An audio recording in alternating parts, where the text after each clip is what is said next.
Oh, go away and drink like you do usually. Booster, I yes. am. Who says I'm not already drinking?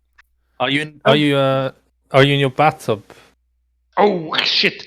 We don't want to know. Hot tub. No, yeah, hot tub, not bathtub. Sorry, my bad. Okay, guys, can you hear me now? Yeah, he's... Oh, We can hear you. Can Alright. you hear us too? Yeah, No. it's working now. I don't hear you. Say something else. Is it maybe that you don't understand him, Juice? Yeah, Yeah, it's that's my all English. you foreigners. Yeah. I'm the only one speaking a proper language here. All Yeah, you- yeah. Yeah, we know. Yeah. That's right. Pure English. I think you'll find everyone here has attended the World Cup at least once within the last 20 years. Can everybody just deafen themselves while I tell Gizmo to get fucked? Okay, by default, I got some requests, guys. I mean, by default, I muted pilots and trainees.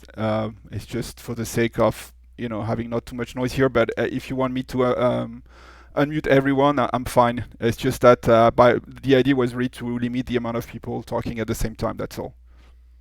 Okay, or so I don't know if you're good with that, or if you want me to unmute everyone, that's fine also. I think that's good for wished noises maybe that can appear sometimes. So I have no problem with it. I think and if there's a Q&A, you should mute everyone until it's their specific time, and then open it up for the Q&A. Yeah, that's a good idea. I mean, we're gonna do. I mean, the last slide will be really the thoughts and the actions.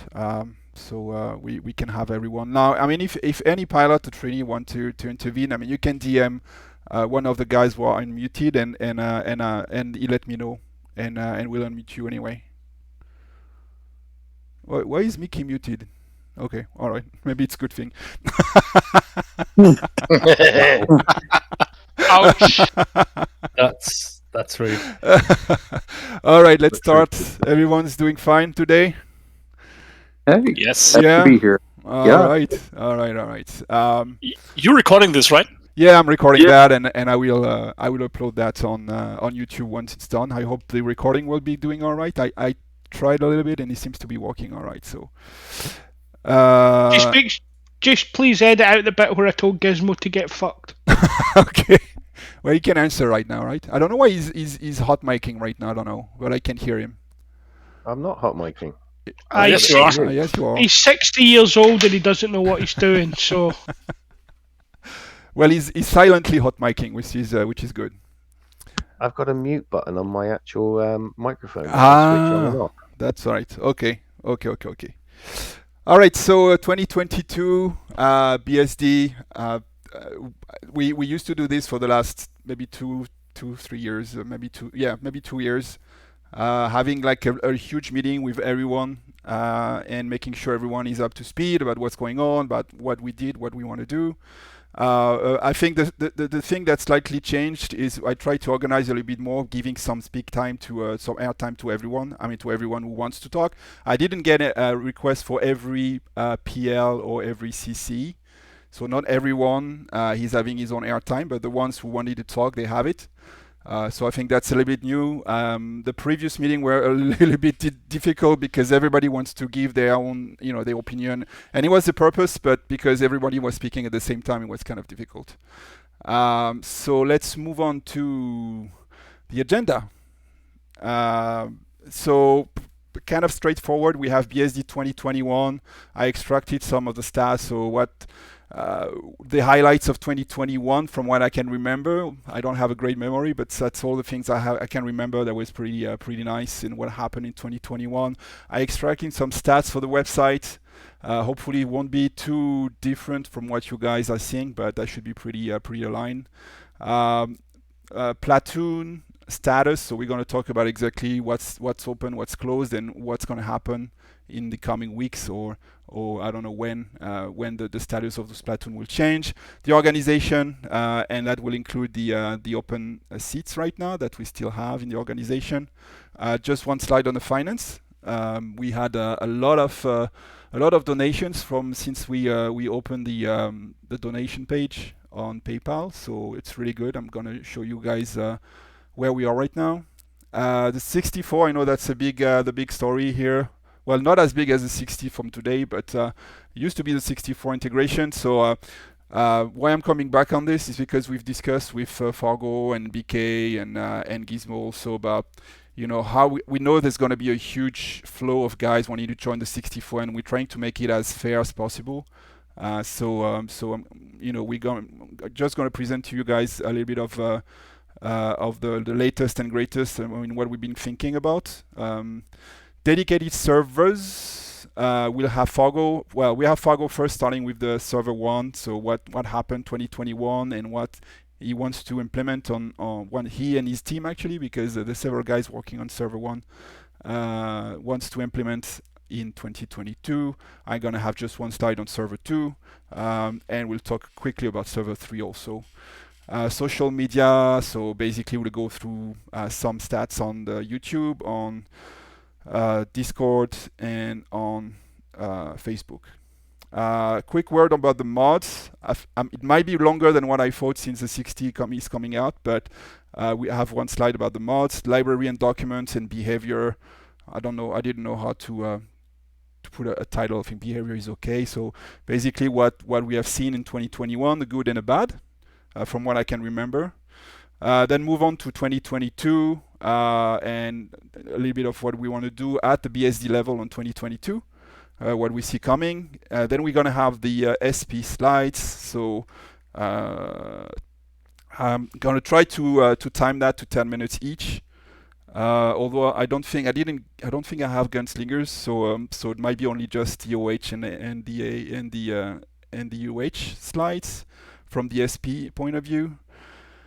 And then we have hopefully 5 minutes each for the platoon leaders. Again, I don't have all the platoon leaders who asked to speak, so we got mostly all the OH EU and a little bit of AH,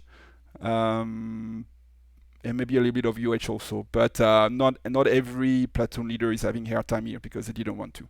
And then we'll try to close that down. I don't know how long it's going to take, but hopefully it's not going to be like 4 or 5 hours like last time. With the action. So I'm trying to get some notes here and put that together, but we can talk about this at the end and see what we need to do, what we need to change overall from the discussion we had, and how we're going to do that.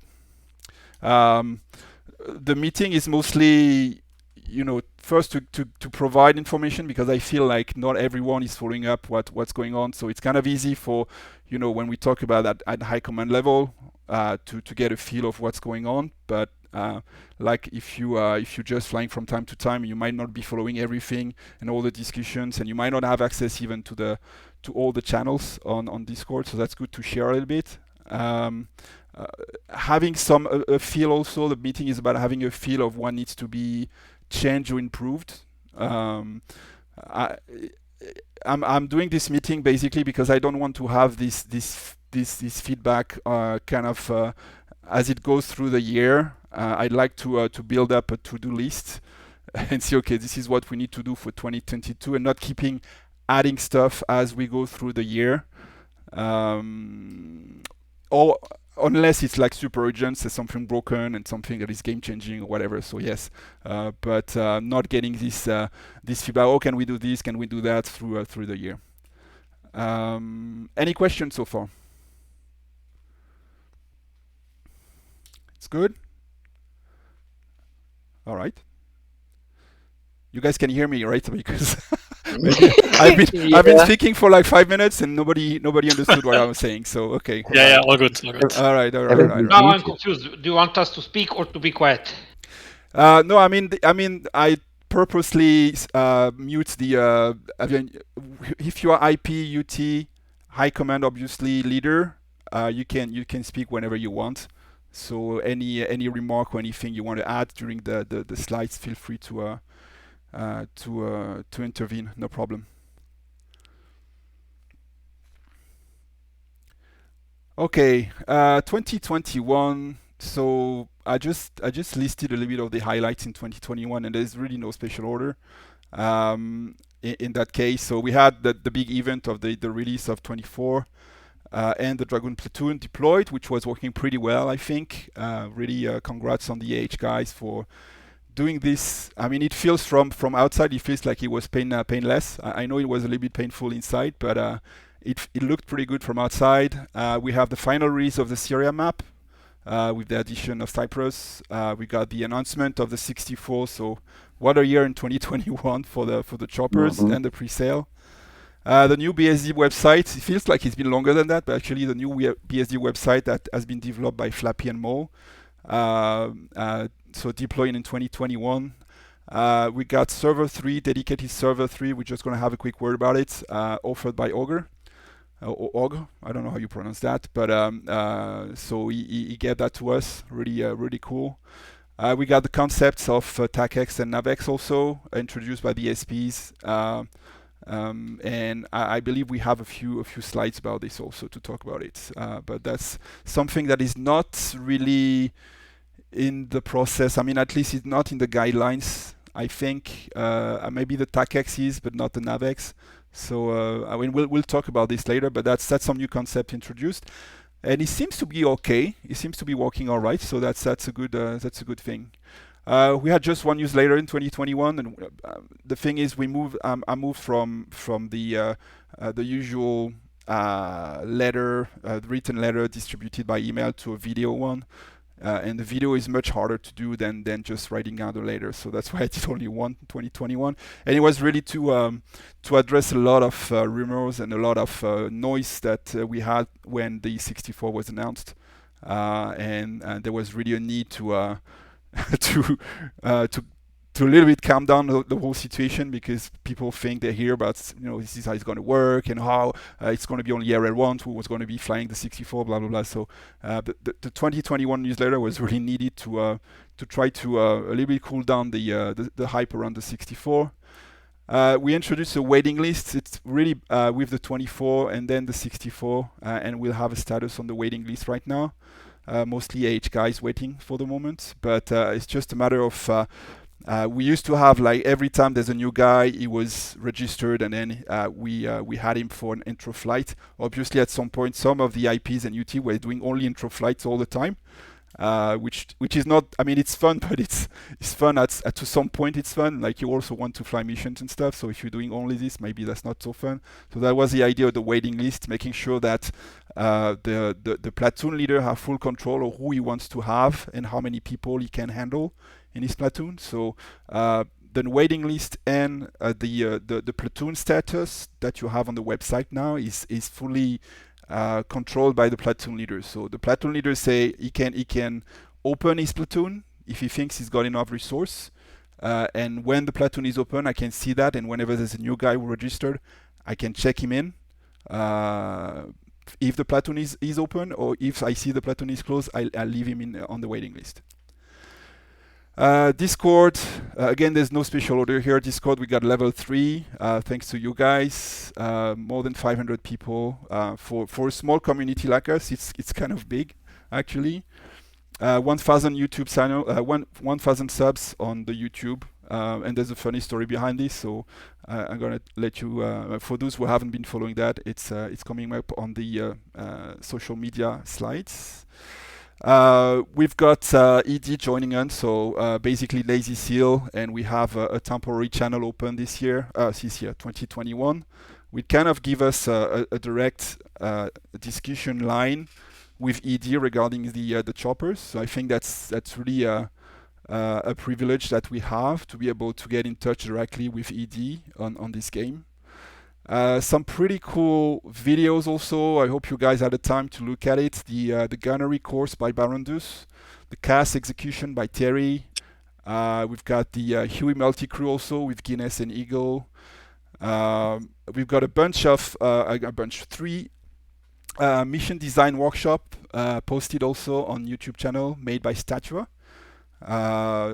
We keep trying to motivate people to do mission design. I think it's working slowly, but it's coming. We have the in real life meeting also in Pensacola with some of you guys. We have the new patches and new skins, and there's several people involved here. I realize I should have had this. But yeah, new patches with the introduction of the OH64, of the 58, and we got some pretty cool things here. And it's all coming for the community. What I like here is most of those bullet points here. You can put a name. I should have put a name actually behind each of the bullet points. It's really some it's a community effort here, which I really like to see within BSD. We've got the pretty awesome Santa vs Grinch PvP event on Christmas, thanks to Statua and everyone else that did the skins, the mods, and everything. It was really fun. So yeah, something we most likely do, not on a regular basis, of course, but maybe for some specific events, Christmas or maybe another holiday, we will see. Some competitions where you guys did pretty well. We got the MVP. I don't know if you remember the MVP Sling Load, where Randy and Cook ranked first and second. Got the Whirlpool race. Randy first, Lascar 13, and Mickey 23rd. That actually, and those guys actually offered their vouchers. So we had a raffle where we got three people who got $50. Vouchers for Whirlpool. And finally, we got those combat flight license purchasing, where we had, I think, 15 guys this time. We've been getting this prize from Viper, from the combat flights, for some time now. I think I counted about 73 people in this squadron who benefit from a reduced price for combat flight. And as a reminder, we have Viper coming in next Saturday for a question and answer. So I don't know. I mean, it's probably going to be an hour or two. We have a channel where we're putting a little bit of the questions we would like to ask, some ideas. So we're coming up with something. If you have anything you want to raise, please let me know, or let any IP knows, because we're putting all those questions here. Bad. Anything I forgot? Yes, Jules. I'd just like to point out, with regards to the combat flight licenses, guys, we get that cheaper than anything that is advertised on the website. So take advantage. The 10 plus subscription is $19.95. We get it for $14.95. So take advantage of the discount. You know, we get a great discount. It would be a shame not to take advantage. What I'm going to try to do, because every time we don't need to be like 10 people at that time or 20 people to get the discounts. What I like to try to set up with Viper is maybe some kind of permanent, like if you are BSD, you get this price instead of having to go through rounds of group orders. So we'll see if how it works for Saturday. Maybe we can push for this. Like, hey, you're a BSD guy. If you say you're a BSD guy, you can get this price instead of having to pay $40. Yeah, like a corporate rate. Yeah, like a corporate rate. That would be cool. Anything I forgot here in the highlights, guy? I don't have a good memory, but that's all I could think about. A good year. It was a good year, yeah. It was a really good year. Mm-hmm. Okay, status on the members. I think I did this slice like on Thursday, so it's changed already. We got a few more guys, mostly in a waiting list, but some I think joined the UH or the OH, like Kruger. So it's about right. We see we have a little bit of advantage on the EU side this year. Like last year, by the way, so not unexpected. We usually have higher activity levels on the EU side, and I keep telling the same story, but I have to say, when I moved from Europe to United States, that's what I realized, that the United States is pretty scarce regarding the rotary wing squadrons, whereas there's a little bit more choices when you're in the EU. So I'm not too surprised about the difference here. And it kind of shows, like, mostly when we're flying with other rotary wing squadrons, so at least squadrons would have a platoon from a rotary wings platoon. It's mostly Spanish guys, Italian guys, Dutch guys. I don't think we flew really with maybe the 229. No, the 229 is EU, right? Anyone? No, they're US Oh, and the US? EU and Australia. Okay, but they're not exclusively flying the choppers now. They're also flying fixed wing, I think. They're doing fixed wing as well. I think that Yeah. Gizzy brought that in, didn't he? Yeah. Okay. I'm a marketing guy, so I like graphs here. So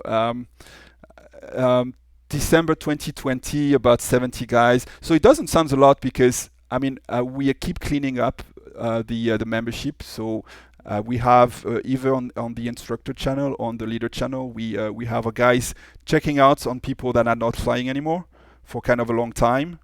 The idea is really to get in touch with them and say, hey, we haven't seen you for like 2 or 3 months. What's going on, and then from whether we're getting an answer, it can be, oh yes, sorry, I changed my job, I moved out or something, but no worry, I'm coming back. So if the guy say, don't worry, I'm just working on and I will be coming back, we're trying not to remove him, at least putting him on LOA. If the guy coming back to us and say, sorry, but I've been flying on another squadron and I don't think I'm going back anyway, then we are removing him. And if he's not replying after a while, we're just removing him. Okay, so if we have kept all the people who registered in 2016, we would probably be in the range of about probably 200 or 300 people. But because we keep removing people that are not flying anymore with us, the number stays, I wouldn't say low, but the number stays reasonably low, around 60, 70. Now by March, April 2021, we got the 24 announcement. So we got a slight bump here, coming up to about 110 active guys.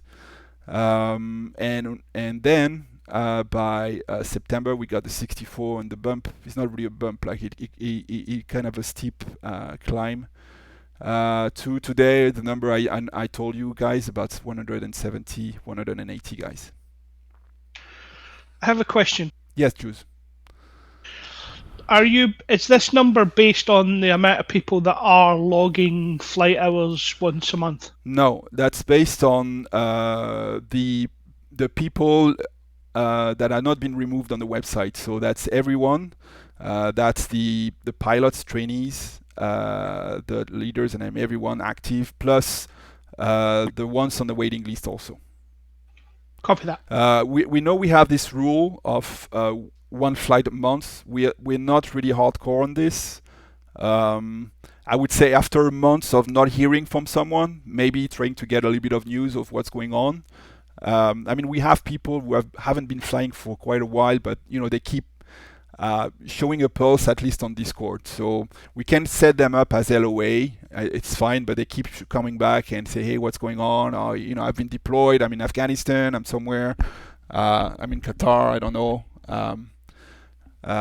Yeah. And I'm probably going back next year or something. So we can keep them. But that's all the people that are not being removed. So I have about 177 guys right now on the website registered.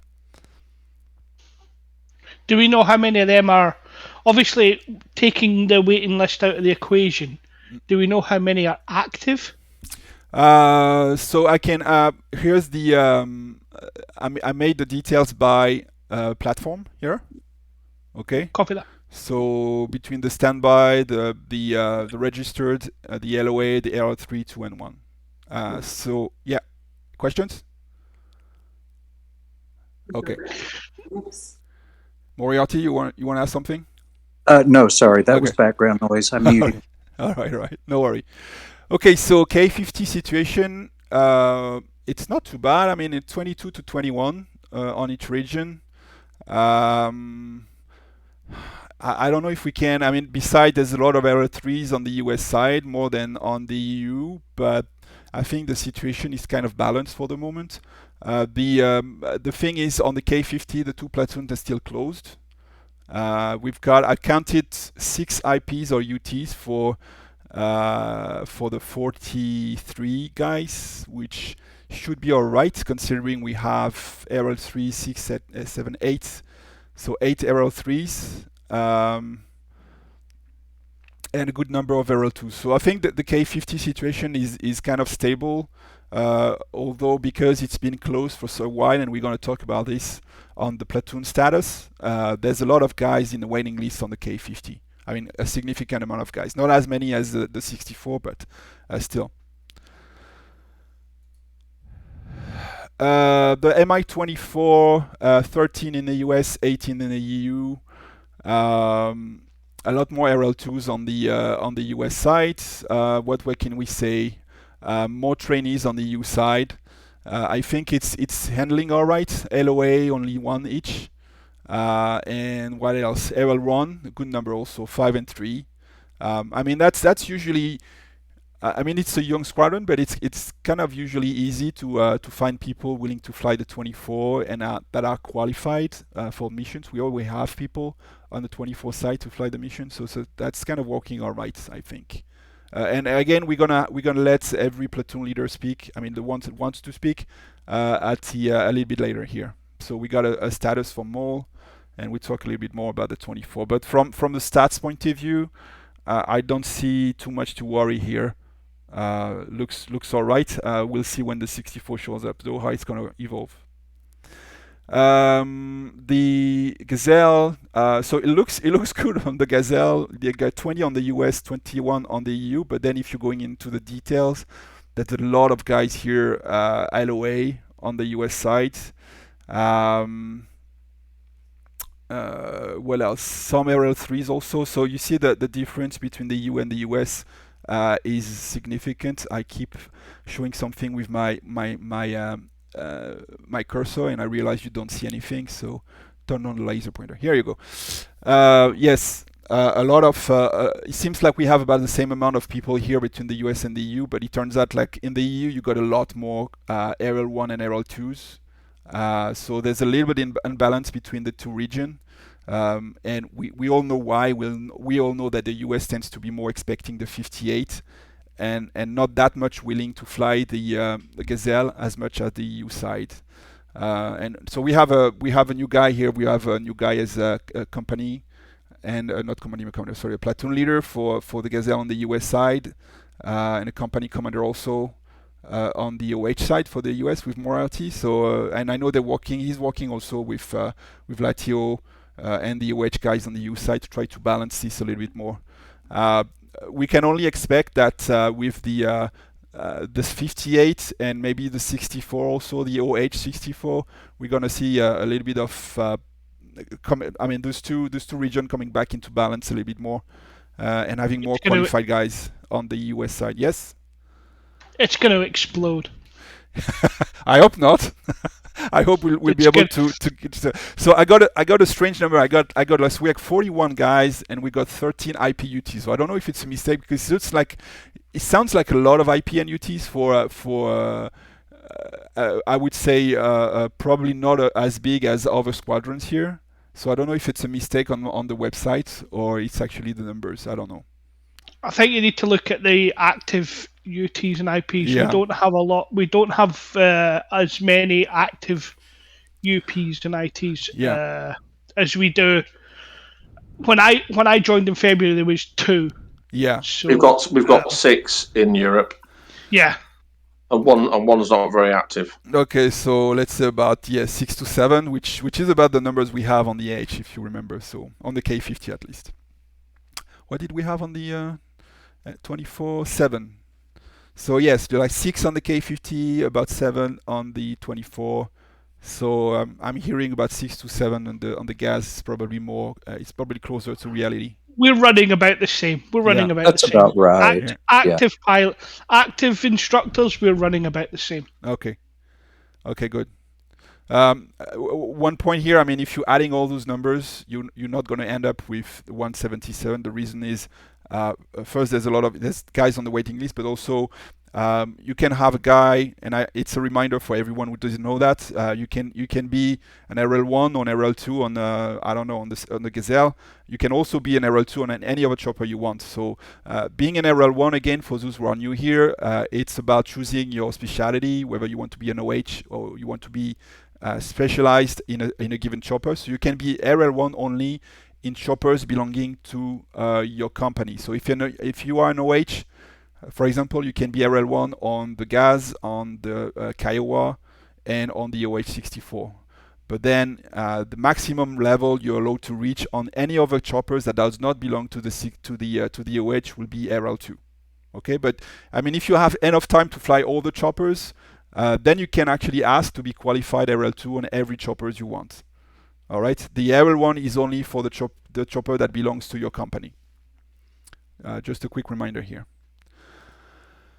UH, so yes, obviously UH as usual. So we got the perfect balance here, 32 to 32, US EU. Of course, Huey is one of the, I think, the most popular helicopters so far. So this is where we got the most people, and not a big deal. I mean, we got we got a lot of LOA guys, but again, that comes back to 32 people on each side. It's not that big of a deal. The amount of RL2s on both sides are about equal, and RL1s also. A little bit more trainees on the US side, but I think that's a pretty healthy squadron here, healthy platoons on both sides. And again, I hope we get some feedback from the platoon leaders. Maybe I'm not reading the situation as well, but from the stats, it looks all right. And 8 IPs and UTs here. I'm platoon lead for the UE and for the MI8. Mm-hmm. At least, I'm wondering a bit about the numbers. 17 RL2 on the UE. Mm-hmm. From the list that I have on the website, we have only 7 RL2s. Yes, we have 7 RL2s, Mm-hmm. and we have 5 R1s and 1 RL3, one trainee. Okay, so what's happening is you are shown only the people assigned to your platoon. So you can have someone flying in the AH side, for example. They're flying the K50, but they are RL2 on the Huey. Yeah, you have. Okay, good. That's why you have a lot more. I assumed this. Okay, but okay, good. Okay. Yeah, that's why I was adding this comment previously. It's like, the numbers doesn't add up very much because and you see, I mean, it happening. Like sometimes you're having a mission, not so much on the Huey, but say you have a mission and you short out of pilots for a given platform. And the mission accepts RL2, then you have people volunteering, say, hey, I'm RL2 also on whatever other platform on the UE, for example. I know I am AH, but I got my RL2 on UE. I can fly with you guys. Okay. All right. Yeah. MI8. So the MI8, I love the MI8, but it's not the biggest. We know it's not the biggest platoons. They are not the biggest platoons. 13 to 16. A massive 5 out of 16 RL3 on the EU side. So it's interesting, and almost no one on the US side for the MI8. So only one RL3 as far as I can see from the website. But at least a healthy 9, 10, 11 qualified pilots, RL1s and RL2 on the US side, and 10 on the MI8 for the EU side. So it's going all right. I don't know why we've got. I mean, I don't know why. It's just interesting to see that there's still so many trainees willing to fly the MI8. I guess the 24 and the 64 effect is kind of affecting everyone here. The MI8 have never been the biggest platoon, but we always count. We can always count on the MI8 in the missions. We usually always have a little bit of slots available, like 2 to 3 slots available for the MI8, and they always filled. So it's platoons that we can count on all the time.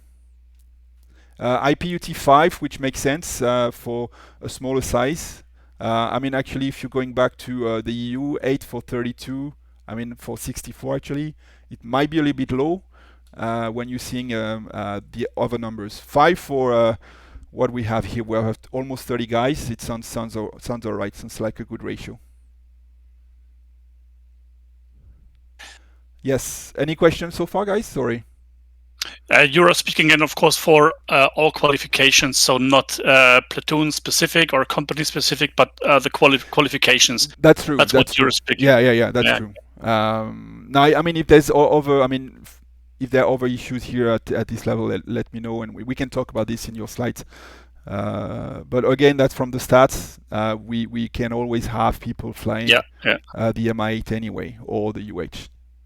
Can I then encourage publicly for when we announce or when I put in the tags UH1H or MI8 that this affects not only UH guys but all qualified people when I announce missions or stuff, and maybe our Wednesdays meet and fly, this is then open for all qualified pilots, right?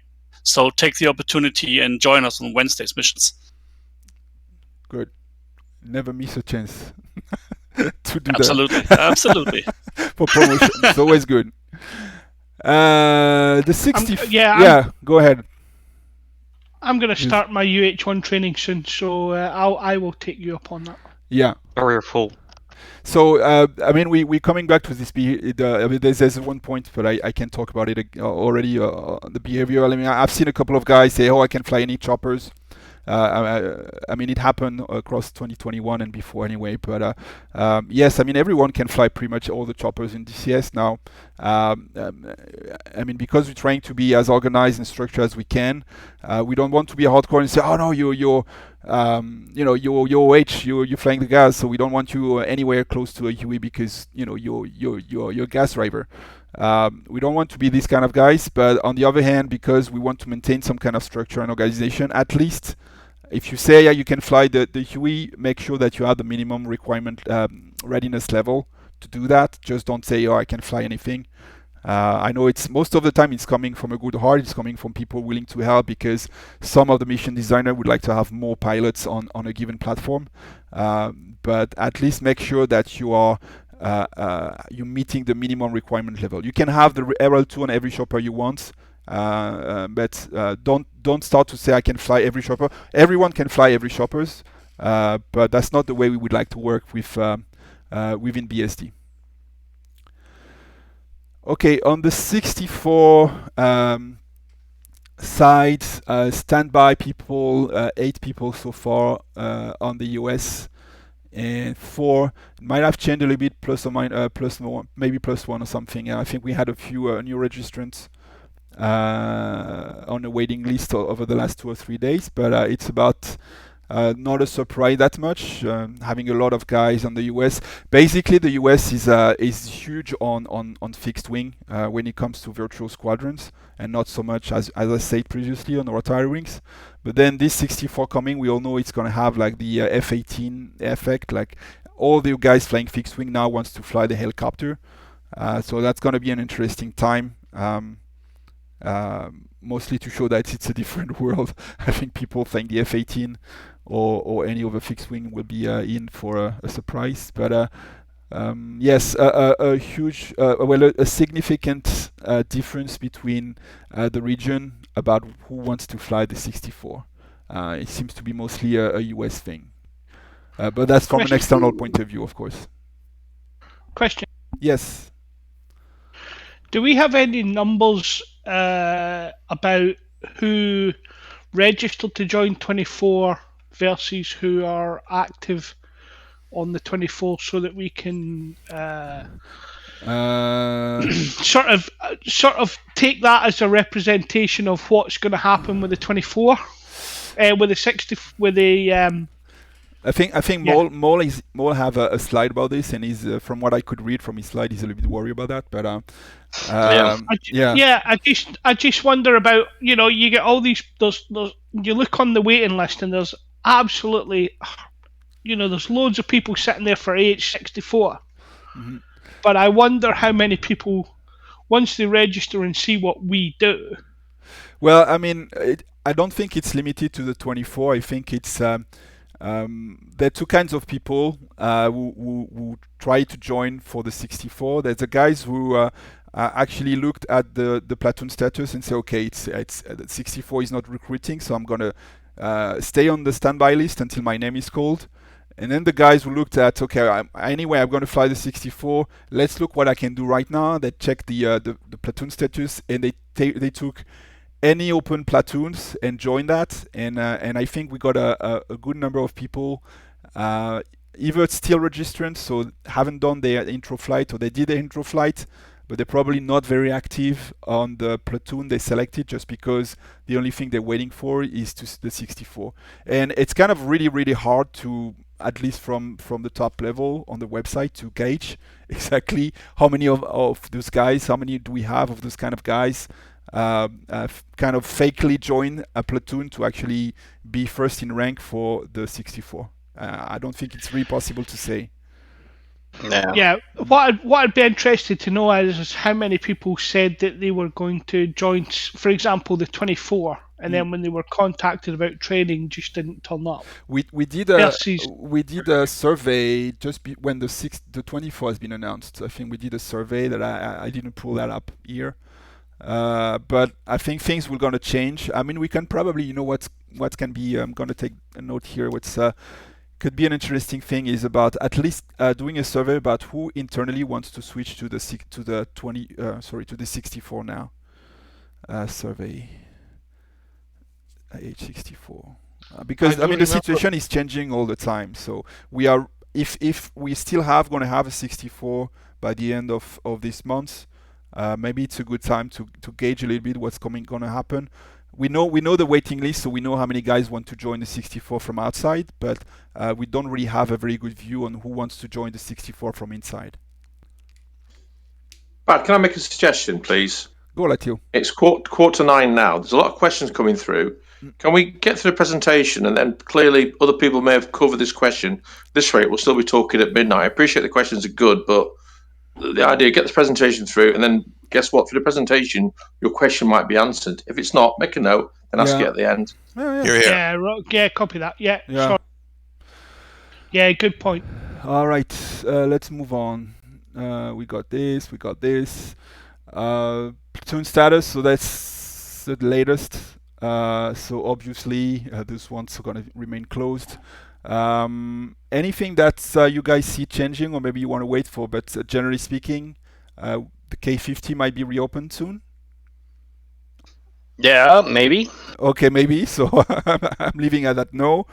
Okay, so no significant change from you guys. Quickly. No, sorry. I changed like 2 days ago the availability for the EU MI8. It's open. Okay, so I missed that. MI8 EU open. Okay. I think there's an aspiration. Sorry, I think there's an aspiration to open 342, but I need to be the gimbal because obviously he's running the shadow platoon. But yes. I think there's an aspiration. I think we yes. I know Moriarty is working on having more UTN IPs available, or at least people. We are. For now we're still closed down on 342. We have one interested guy that we may work with, but nobody is asking for 342 right now. And the people who are asking for it, looking for a segue into Apache. So I'm fine for now with keeping the 342 closed. If anyone specifically asks for that, then I'll talk to them. Okay. I want to filter out the ones that are really are actually interested in Apache and just steer them towards either AH or OH 64 later on. Okay. Well, that's what AH is doing too. We're pretty much, if somebody specifically asks for the 50, we'll talk to them. But if they come in and say, "Hey, I just want something now until the 64 comes along," there's your waiting list. Because we're just at the point where we just don't have the manpower to be training somebody up on equipment right now. Okay. iChart organization. I think so I asked everyone here, I mean at high command level, to check if that's all right. We do have, from what I can see here, 3 open positions, one for the EU H64 and 2 on the OH side for the 58 and the OH64 also. So we need names here. I think I have a name for OH. I'll send it to you later. Okay. But for now, 58 is still wide open. But then again, so is the delivery date of the 58. I thought that Harkani is going to lead the EU 64. No, he's not. And as a matter of fact, I actually do have 3 openings. I have company commander, KA50, and the 64. My name's just in there. I'm just kind of filling in. Mhm. But yeah, all 3 of those positions are open. So there's always a question about the company commander position, like because you can see like BK is both company commander and platoon leader here. Same for parables. Latio is the only one actually pure company commander, but everyone else pretty much is company commander plus platoon leader at some point. I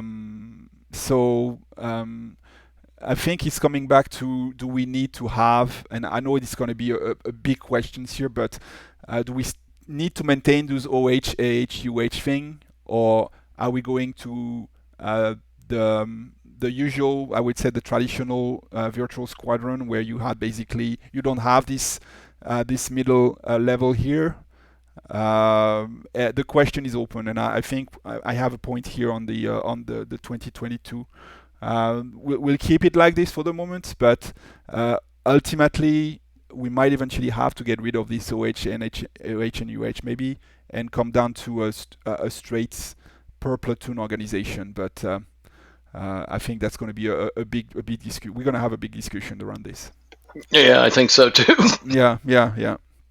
So I'm not firing anyone here. Don't worry, at you. It's not. But I mean, we have to think about it. And I know DJ is a big proponent of having a per platoon organization instead. But that's an open question. I'm not against it. Just to let you know, guys.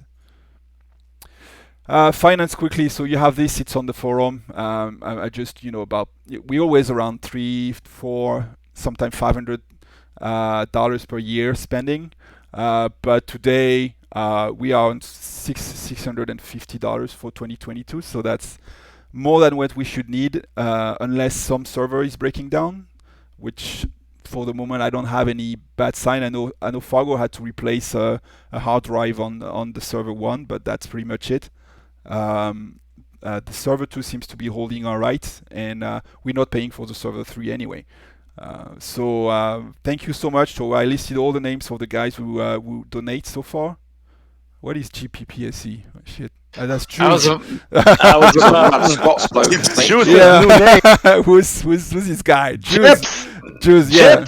The O and the call him after a few beers. That's his name when he's sober. Yeah, that's his name. So Juice, yeah, the O and the P are sitting next to each other. That's why. So last time I donate. You see, because I misspell your name, it's you coming out, you standing out here, so that's good. Oh, is that what it is? Okay, yeah. You're using the Scottish alphabet. Okay. Okay, OH64, H64. So this is the latest in the way we're trying to make it fair. I know I've been talking about this on the newsletter. So as usual, so just what we said previously, like we need to come up with some initial IP UT. So every company commander is looking at, they're working together, try to get some volunteers. And we're asking for volunteers because we're going to try to do like the way H has been doing for this 24. There's a very steep learning curve with a very short time, because we want to have maybe 3 or 4 IPs per platoon ready to have and welcome the massive tsunami of guys who wants to join the 64, and not ending up with a big group of people who have no idea what they're doing. So there's going to be a first phase of a few weeks. I think for the 24 it lasted about 5 weeks, if I remember. Yeah, about 5 weeks to get enough IP, so enough people qualified to at least do the intro flight, and maybe at least train the guys up to RL2. And then, once you got enough RL2, you're doing missions and everything, and everyone will at some point get enough experience to build up something that makes sense for an RL1 on this platform. Then we're gonna get the RL1. So for the AH RL1, if we got tons of RL1 who wants to join, normally it shouldn't be the case because it's not like we have thousands RL1s anyway. But if we need an additional criteria to sort out who's going to join first, that's going to be on flight hours based. So for anyone who is still not logging their flight hours, sorry for you guys. But that's if we need an additional criteria, that's going to be flight hour based. Okay. So AHRL1 first, AHRL2 again based on flight hours also. So the ones who are participating the most in BSD will get there first. Okay. And then there's a small change here for we're gonna get once we got all the HRL2 and RL1s on board, which are basically the easiest to get up to speed for the 64. And we're doing this because basically once you get the RL2 and RL1 flying on the 64, you can ask a lot of them to become UTO-IP and then manage the flow that's coming behind, which is going to be the HRL3, also flight hour base. And something new here, we would like to make it fair for everyone, for the guys who actually been waiting for the 64 to come out and not joining just for the sake of joining, adding to the RL3 the H64 waiting list. Okay, so the people that have been waiting, I hope they're still waiting, I don't know, but the people who are still waiting on the waiting list for the 64 will be integrated at that time. If they're specifically asked to join for the 64, I think they kind of deserve to be added just the same way as the HRL3.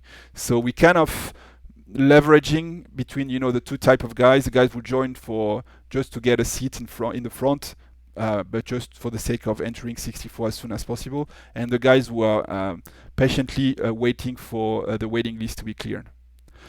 Now, question. Yes, go ahead.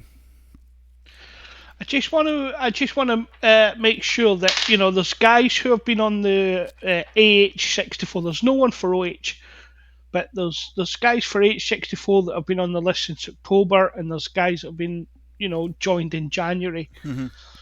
I want to make sure that the guys who've been on the list in October are mm-hmm. first on that list, because I don't want to lose guys because they get annoyed because someone in January has been put on the waiting list, who's been put on the approved list before he registered in October. If you're looking on the waiting list, there's a join date, so you can see people that have been waiting since October last year.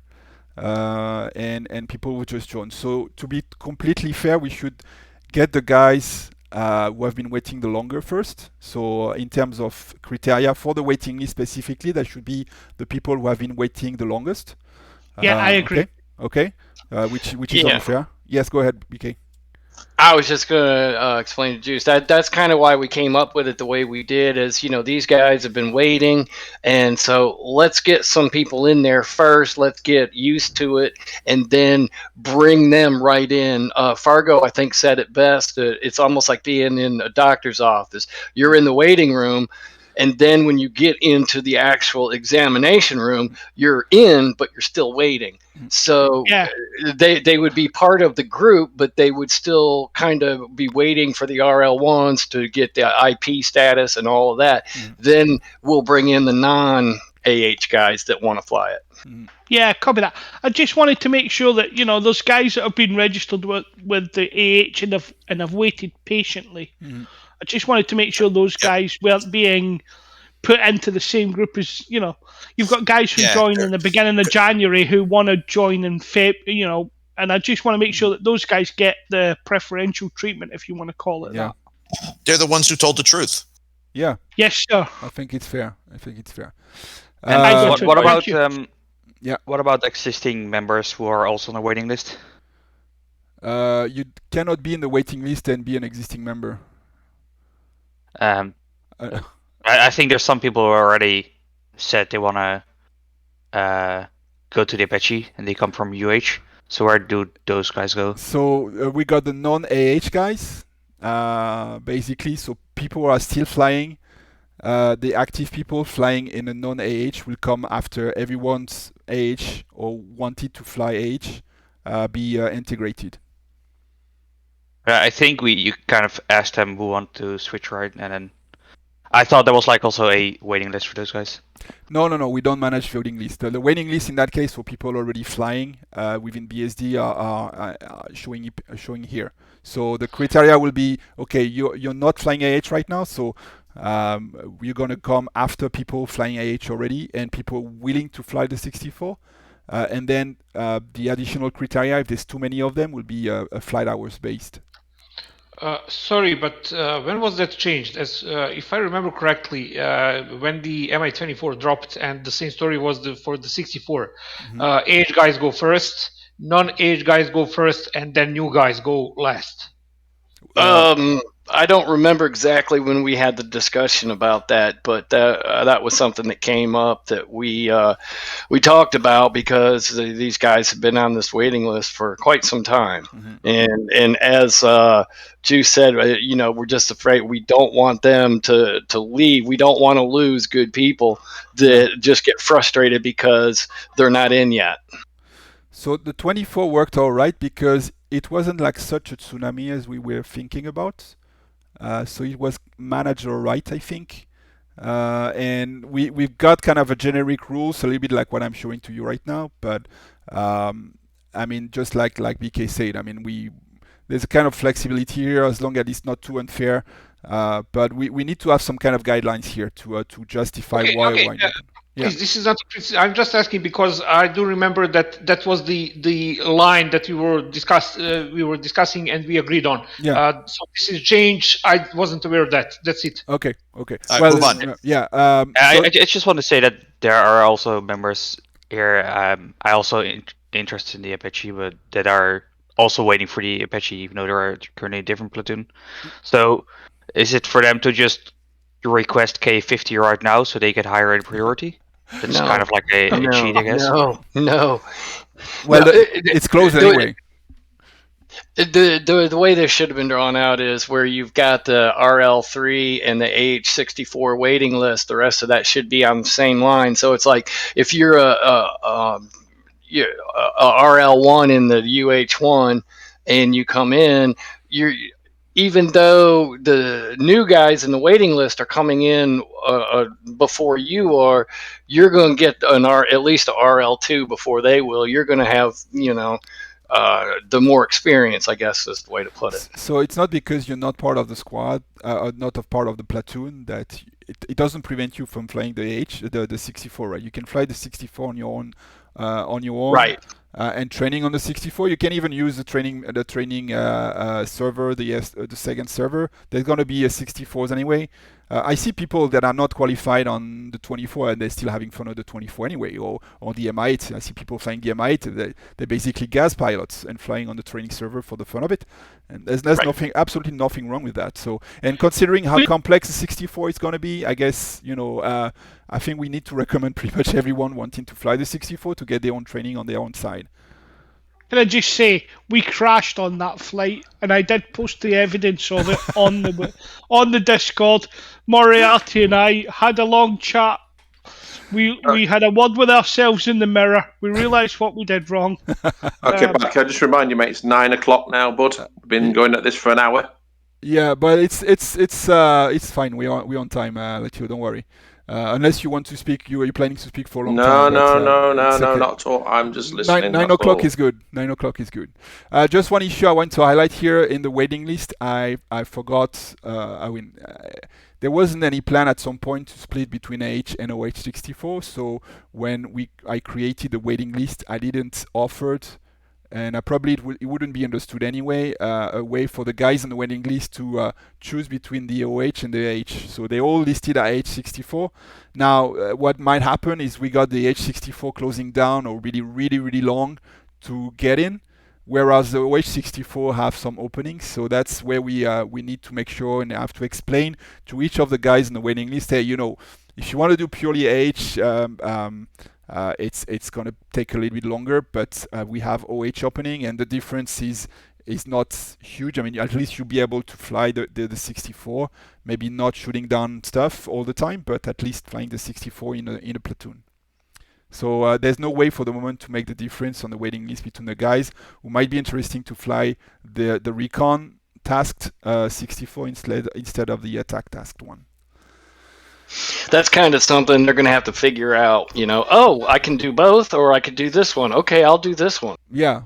And I mean, once you get OH64 guys and they come up to RL2 or RL1, I mean, having those guys transferred from one side or the other, it's not going to be any kind of trouble anyway. I mean, they'll be able to fly the chopper. They know the systems.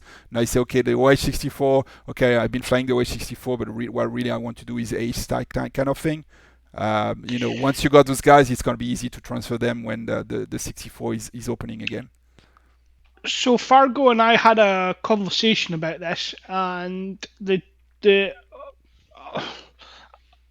needs to be approved, but the general consensus was if you become RL1 in OH-64, you are RL2 in AH, and vice versa. Whether that's approved, I don't know. We need to wait for the aircraft to be. We need to wait for the aircraft to be deployed. But we need to I agree with it. We need to see how the SPs are coming up with a training profile for the 64. Maybe the RL2 task will be completely identical between the two, so it would make sense. But it's a very specific task in the AH-64 RL2 task that you guys don't have on the OH side, then they're going to need to be checked off also.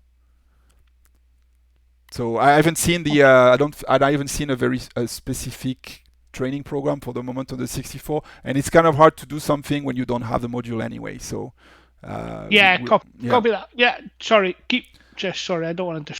Okay, dedicated server, Fargo. That's your slides for the one. All right. Okay, let's move on. Yeah, so Jackboot is more than a year old at this point. And what it is for the new people, it's a long-running mission, goes 24/7 on server 1. You must be RL2 to fly on this. It is completely persistent across restarts, server reboots, whatever. Every unit, every soldier is in the exact same place, doing the exact same thing he was, to the extent that our design wishes them to be. We're 2 years old. There are over 100,000 lines of Lua code in this, and some 10,000 of those were written by the BSD engineering team members. So there is a lot of man hours involved in this. Over 500 AMRs have been completed, with new ones added every day. If you look at all of the AARs, there are over 1,200 AARs posted in the AAR channel. Statue, I guess, had some time to count these up while he was at work one night. And we also make use of Cyprus as a combat training area. There's all kinds of live targets and troops in contact area and stuff like this. All right, next slide.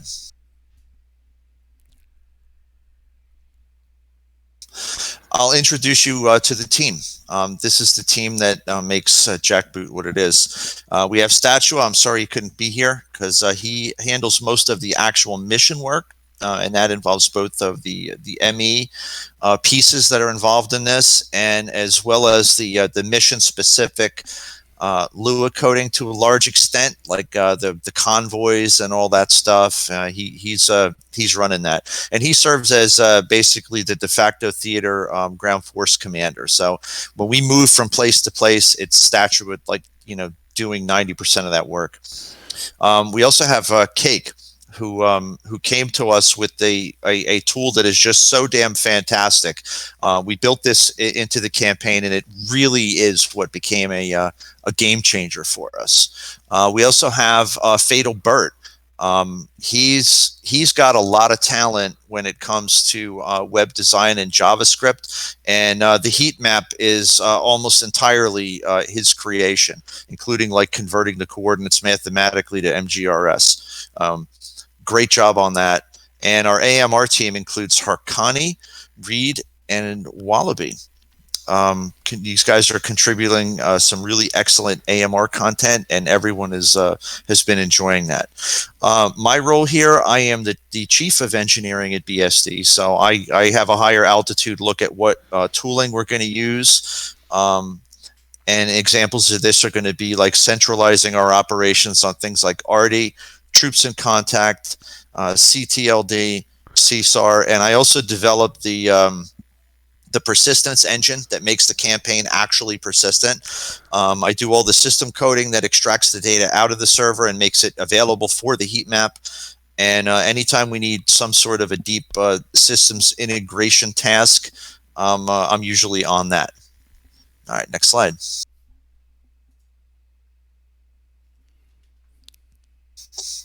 What's coming for Jackboot? And the fortune teller has her message there. The fight is going to continue against ISIS, and we're moving towards Raqqa and beyond, most likely up into the mountains of Turkey. We've been at this for a long time. We started as soon as the Syria map came out, but we've still got at least another year if we want of tooling around on this map. We have also a limitless storyline. We can break off factions of ISIS that are still there. We can change Turkey's role, whatever. We do have some new tooling and updates coming, new CTLD and CSOR. These have been made available for testing already. And the reason we're doing this is the existing versions are way out of date. They aren't maintained anymore. And the original CTLD and CSAR scripts haven't had a single new feature added to them since they were released. The code is impossible to work on. It's not documented anywhere as code should be. And every new DCS update threatens to break its core functionality.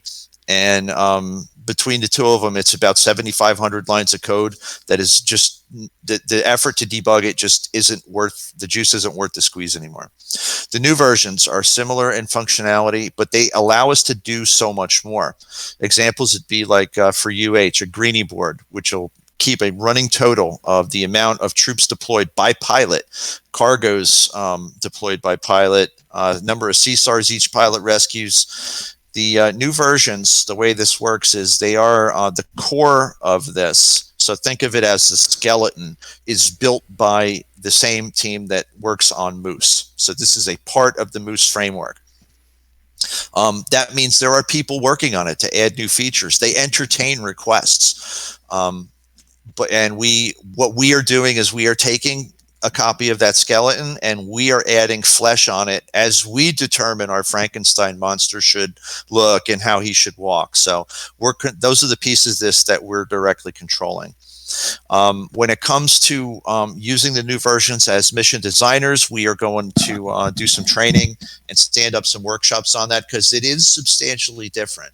But what we're going to do first is publish like a BSD standard version of these things, and we'll provide transition assistance to you.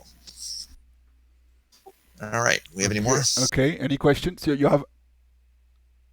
No, that's mine. Okay. Any questions to Fargo, guys? All right, back to you, it seems. I was muted. Okay, any questions for Fargo, guys? Just just have appreciation. one. I think they did an awesome job all year. I think they keep us busy off the streets. Yeah, thank you guys. Thank you all. It's amazing. I mean, I couldn't believe the 1,200 AARs. So can you imagine how many flight hours that has been offered by the team? And you see, it's like a significant team of BSD people here that's working on it. It's just that one guy running all this. That's massive work, and that's a massive number of flight hours and fun that we all have been enjoying for the last 2 years. So thank you guys. Awesome work. No, you're welcome. And there's always room for more on the engineering team. If you want to get involved with creating AMRs, it's not that difficult to do. Reach out to either Statua or I, and we can literally train you to do this in about 15 minutes. Stand by. I was going to ask with the new, I think we are supposed to be getting more updates on the Syria map. Are we going to be extending the persistent campaign to those areas as well? Oh, hell yes. Okay. To the west, to the east, sorry. I don't remember where it was. I think it was to the east. Yeah. But it is. 2-3 more airfields or something. It's kind of where all the actions actually took place during the last war. Yeah. So that the eastern part is almost a desert for the moment, but there's a lot of things that happen. I know Barondus has been saying that all this region we're flying here has never been there, but really the eastern part is where the action took place. Yeah, without a doubt. I mean, once they look what we did with Cypress. As soon as it showed up, we put a whole shitload of stuff there. So we'll do the same thing with the new pieces. All right. Okay, moving on. Server 2. Basically, not a lot of things to do. I don't have as much work as the persistent campaign team. I'm just correcting a few things here and there.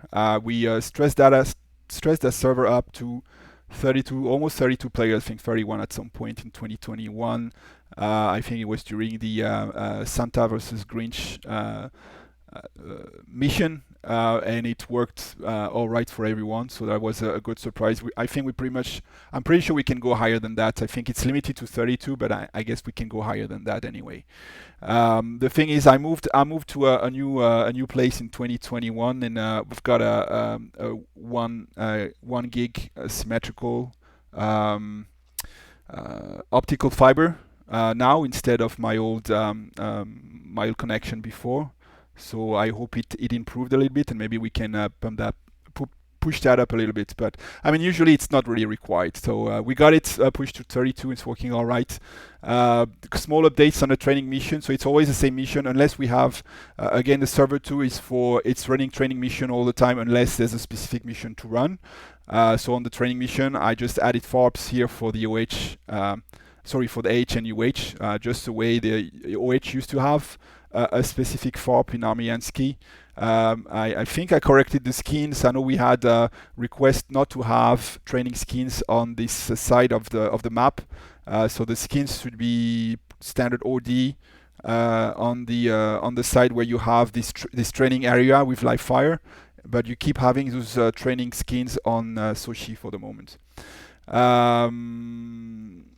Second gunnery range next to the FOB. So I mean, if you want to play, not having to deal with live fires, but still having to being able to shoot some things like trucks and stuff that keep respawning all the time. I added a second gunnery range next to the 3 FOBs northeast of the map. So you don't have 50 clicks to fly back to Sochi for the gunnery range. I changed a little bit the artillery position, so we can use artillery position on both gunnery range. So the second one near the FOBs, you can use artillery calls. And I added artillery units next to Sochi, so you can call artillery on the gunnery range 1 also. It's a winter weather for the moment. I think we're going to maintain the winter until February, and probably March switching back to the green season, unless it's a huge problem for you guys. I know that the winter is not great because it kind of lacks the contrast on the ground when you want you to land. But I mean, for the moment, I'm looking at probably around end of February to turn it back to spring. Evolutions this year. Well, I'm still using the super old scripts for the moment and CTLD and stuff. So once I saw this morning that Fargo and some of the guys here tested the new CTLD on server 3. So once I got the thumbs up from Fargo, I will update that with the latest and greatest on the training server. Of course, we're going to add 64s, at least 64 slots. I don't know about the 58s this year, but the 64s, we have some room. Yeah, we're going to add 58 also. Don't worry. So we have some room on Sochi. I think that's one of the reasons why we chose this airport also. If you remember, I think we were in Batumi or somewhere. Not Batumi. Kobuleti maybe at some point. The first training mission, the airport was much smaller. When we had to add 24, for example, we couldn't find any slots. So Sochi have a little bit more room here, and the environment is nicer. I don't know if we're going to move out to another place. It's kind of hard, at least on the Caucasus map, to find such a nicely located place, to be honest. If you're moving to the east, it's very flat. Or if you're moving along the coast, usually the airports are smaller. So I'm not sure if we're going to move out from this place for the moment. It's not planned, at least. Whatever's new is going to happen, whatever new features, like I'd like to have dynamic weather. It would be great, but I think we need to wait for ED improvement. We have seen a few videos from the DCS 2022 I don't know how they call that video. So hopefully the moment we have this available, we'll try to put that into the training server. Something that we're discussing with HC is about maybe changing the password. It's been the same password used for the last 2 years, I think. It's just a matter of giving a sense to this password. I think everybody got the password now, even the people who are not flying BSD. The only real protection we have from having people joining the server as just like it was public is because we're using mods. We're probably going to change the password. So the way it's going to work is I'm going to provide this password to the leaders, and leaders will distribute this password among the pilots and the trainees. Okay. But yeah, we're going to move to just for the principle having a new password on the 3 servers. Again, it's the same password on the 3 servers, so it's not going to be a big disruption, but there's going to be a little bit of disruptions at some point. SRS and voice. So probably I think this year we're going to stick with SRS because I think everyone knows how to use it, and everyone knows how to help people who doesn't know for the moment. So I mean, we got a lot of knowledge and a lot of experience on SRS. We are aware of the ED voice system. I'm having a look at it. I mean, we need to look a little bit further if we can definitely replace SRS at some point. I think it's a little bit new for the moment. So I'm not expecting, unless something massive change, but I'm not expecting 2022 to be the death of SRS. Maybe in 2023 we have to see. Okay. Wow. Okay. Happy. Exciting. Okay. Last one is S3. So if any one of you guys never heard about Server 3, it's a cloud computing based server that Augur offered us. So Augur is working for Microsoft basically, and he's got some credits to use some cloud-based computing, but it's not like he's using those credits every month. So he's getting about 150 euros. So the way the cloud computing works is you're paying per second of the server running. So with 150 euros, we cannot make it run 24/7, but we can still make it run like many hours. Okay, so we're not tight on this. It's just not going to run 24/7 because that will cost more than 150 euros. So the idea of Server 3, like today we got Fargo and myself, we can launch it on demand. It happened very rarely, but it happened that people were training on Server 2, and it's not like you want to fly on Server 1 because you have a specific mission you want to do or a specific training. Maybe, I don't know, some of the guys want to train at night, but the Server 2 is already booked for a daylight training. So that's typically this case where you can ask us to launch the Server 3 and uploading your mission here. All right. It performs very well too. Yeah, it's work. Yes, go ahead. Is there I don't see it being a problem, but is there a way we could, through the PayPal or anything, artificially boost that so that we could have it running 24/7? I don't see it as being a problem, but if it was an option. Yeah, but I mean, how many times did we actually need the Server 3 in 2021? Maybe 4 times? This is what I'm talking about. But if we had it as an option, then we could create other things. So we could have a permanent training mission, a permanent persistent campaign. I'm not saying we need it. I'm just saying what would be the cost difference to have it as an option. Well, I mean, like large squadrons having their own dedicated server, and like a dedicated server means you can actually run several instances of DCS dedicated servers. So if we had a dedicated machine hosted professionally, the cost would be about $1,500 per year.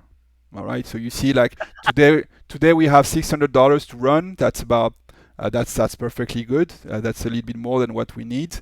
The reason is it's because we I mean, the budget is low because you guys are not paying for the connection. You guys are not paying for the cost of the server and the electricity itself, whether it's server 2 or server 1.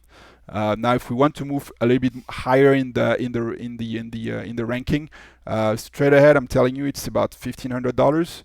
Which means it's not donation based anymore. It's going to be like kind of a mandatory per year fee, like what a lot of squadrons are doing right now. I think looking at MVI, for example, they're asking for 35 euros per year.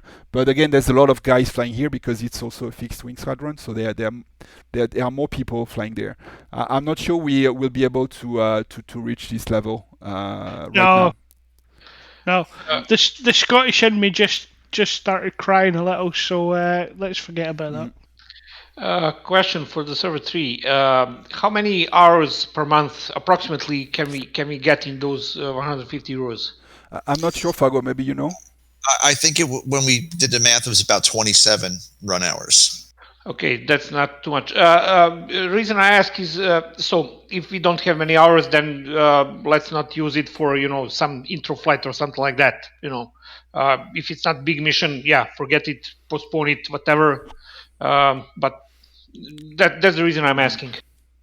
Well, we use it when we need it. Yeah. Yeah, but I don't want to come to you guys and say, okay, guys, can you fire up server 3? I need to do intro flight. If we had 100 hours, okay, that's a lot. Then no, that's okay. You can do that. Yeah, because we rarely use this. I have a server with the intro server on. So if you need an intro flight, my server is set up. It has the exact same passwords that we currently have. I know Memphis has a server. There's many people have servers that can do that. So I have a permanent server set up here now. If anybody wants to use my server for training, for intro flights, send me a message, send me when they need it, and I will set it up. It's absolutely no problem. So I really want to limit the amount of server. I know everyone can run a server, but the problem is having 20 servers running at the same time with BSD is we're all going to end up with 1 or 2 guys playing on the state server. I think what is great by first we're not short of servers. Like 2 servers is covering 99% of the case what we need. The third server is really the 2-3% left per year. Like if we're starting to have like 12 servers running with BSD, again, that's not really interesting. Say if you have different training sessions on server 2, the nice thing is you ending up with maybe a group of Huey flying around with the radio communications, and you can do your K50 training at the same time and have to manage the situational awareness, all this kind of thing. If you got tons of server running, then it's you're just going to end up with just yourself and a couple of guys playing alone on this server, and that's not as good as having a limited amount of servers. It's also better if you're doing an IF and there's other people on the server at the same time doing some it looks good. stuff. It looks good. I mean, live, exactly. You're right, Shane. It looks a lot better. You're doing the IF. I know it's not all the time the case, but very often you have a couple of guys flying around doing some shootings next to the gunnery range while the other guy is doing an IF, and it's nice to see.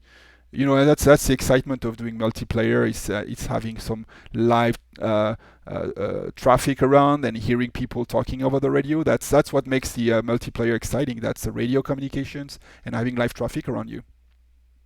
Guys, this is Ogre. I think we can probably configure server 3 in a way that it would be able to be used much more than 27 hours. I mean, we're a little bit overkilling it right now.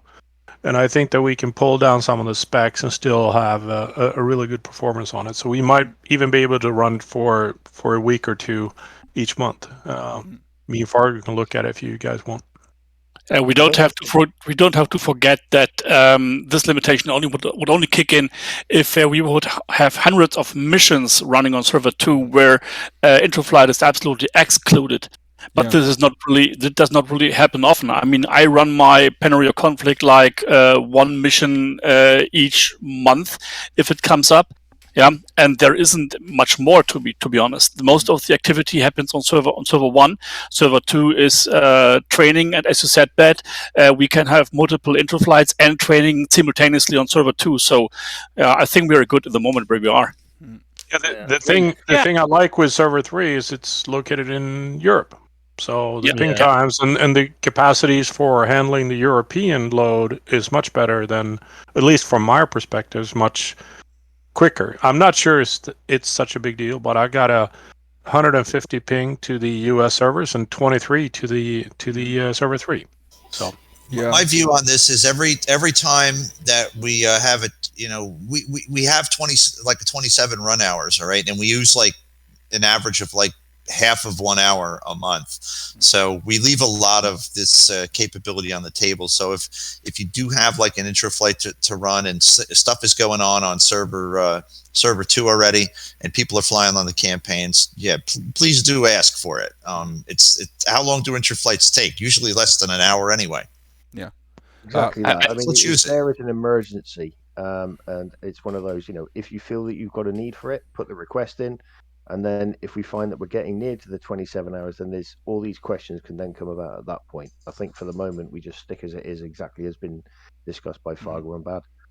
And regarding the response time, normally it's not an issue. Again, we're not playing Counter-Strike or anything like this. So I think the server, at least server 2, I think is filtering out people above 300 milliseconds. Which is really, it's already high. Like you can perfectly fly 100 or 150 milliseconds. It's working on the server. It's not really affecting even if you're flying tight formation. Like again, that's TCS, that's not Counter-Strike. So it's not really critical to have response time or pings down to 50 milliseconds. All right, let's move on.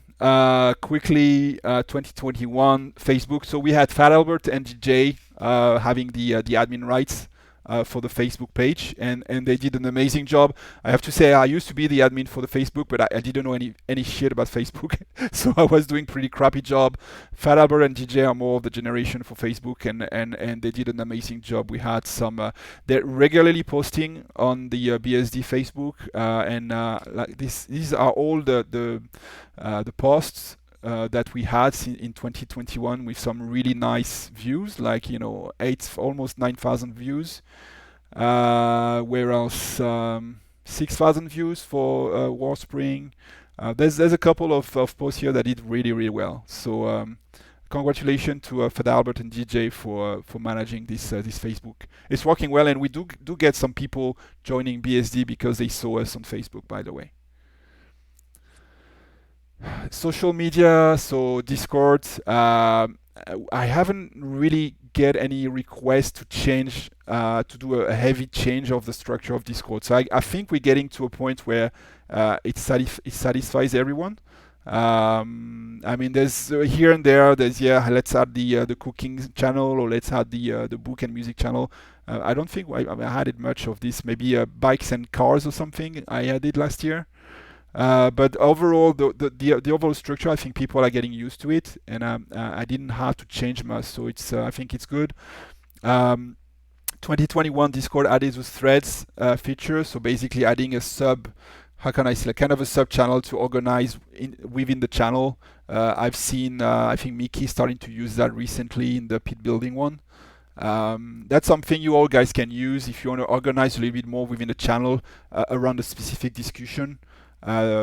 Because you can be in you can be in one given channel starting a discussion, then someone brings up a new ID, and then the discussion just splits and you don't know exactly where it goes. You can actually create public threads within the channel. Those threads will self-destruct after, I think it can be set up between 24 hours to 1 week of non-activity. So you don't really have to do the cleanup here once nobody is interested into the thread you created. After a while, the thread is just being removed automatically. I don't have to clean up behind here. So not used a lot, but I think we've been using that a little bit.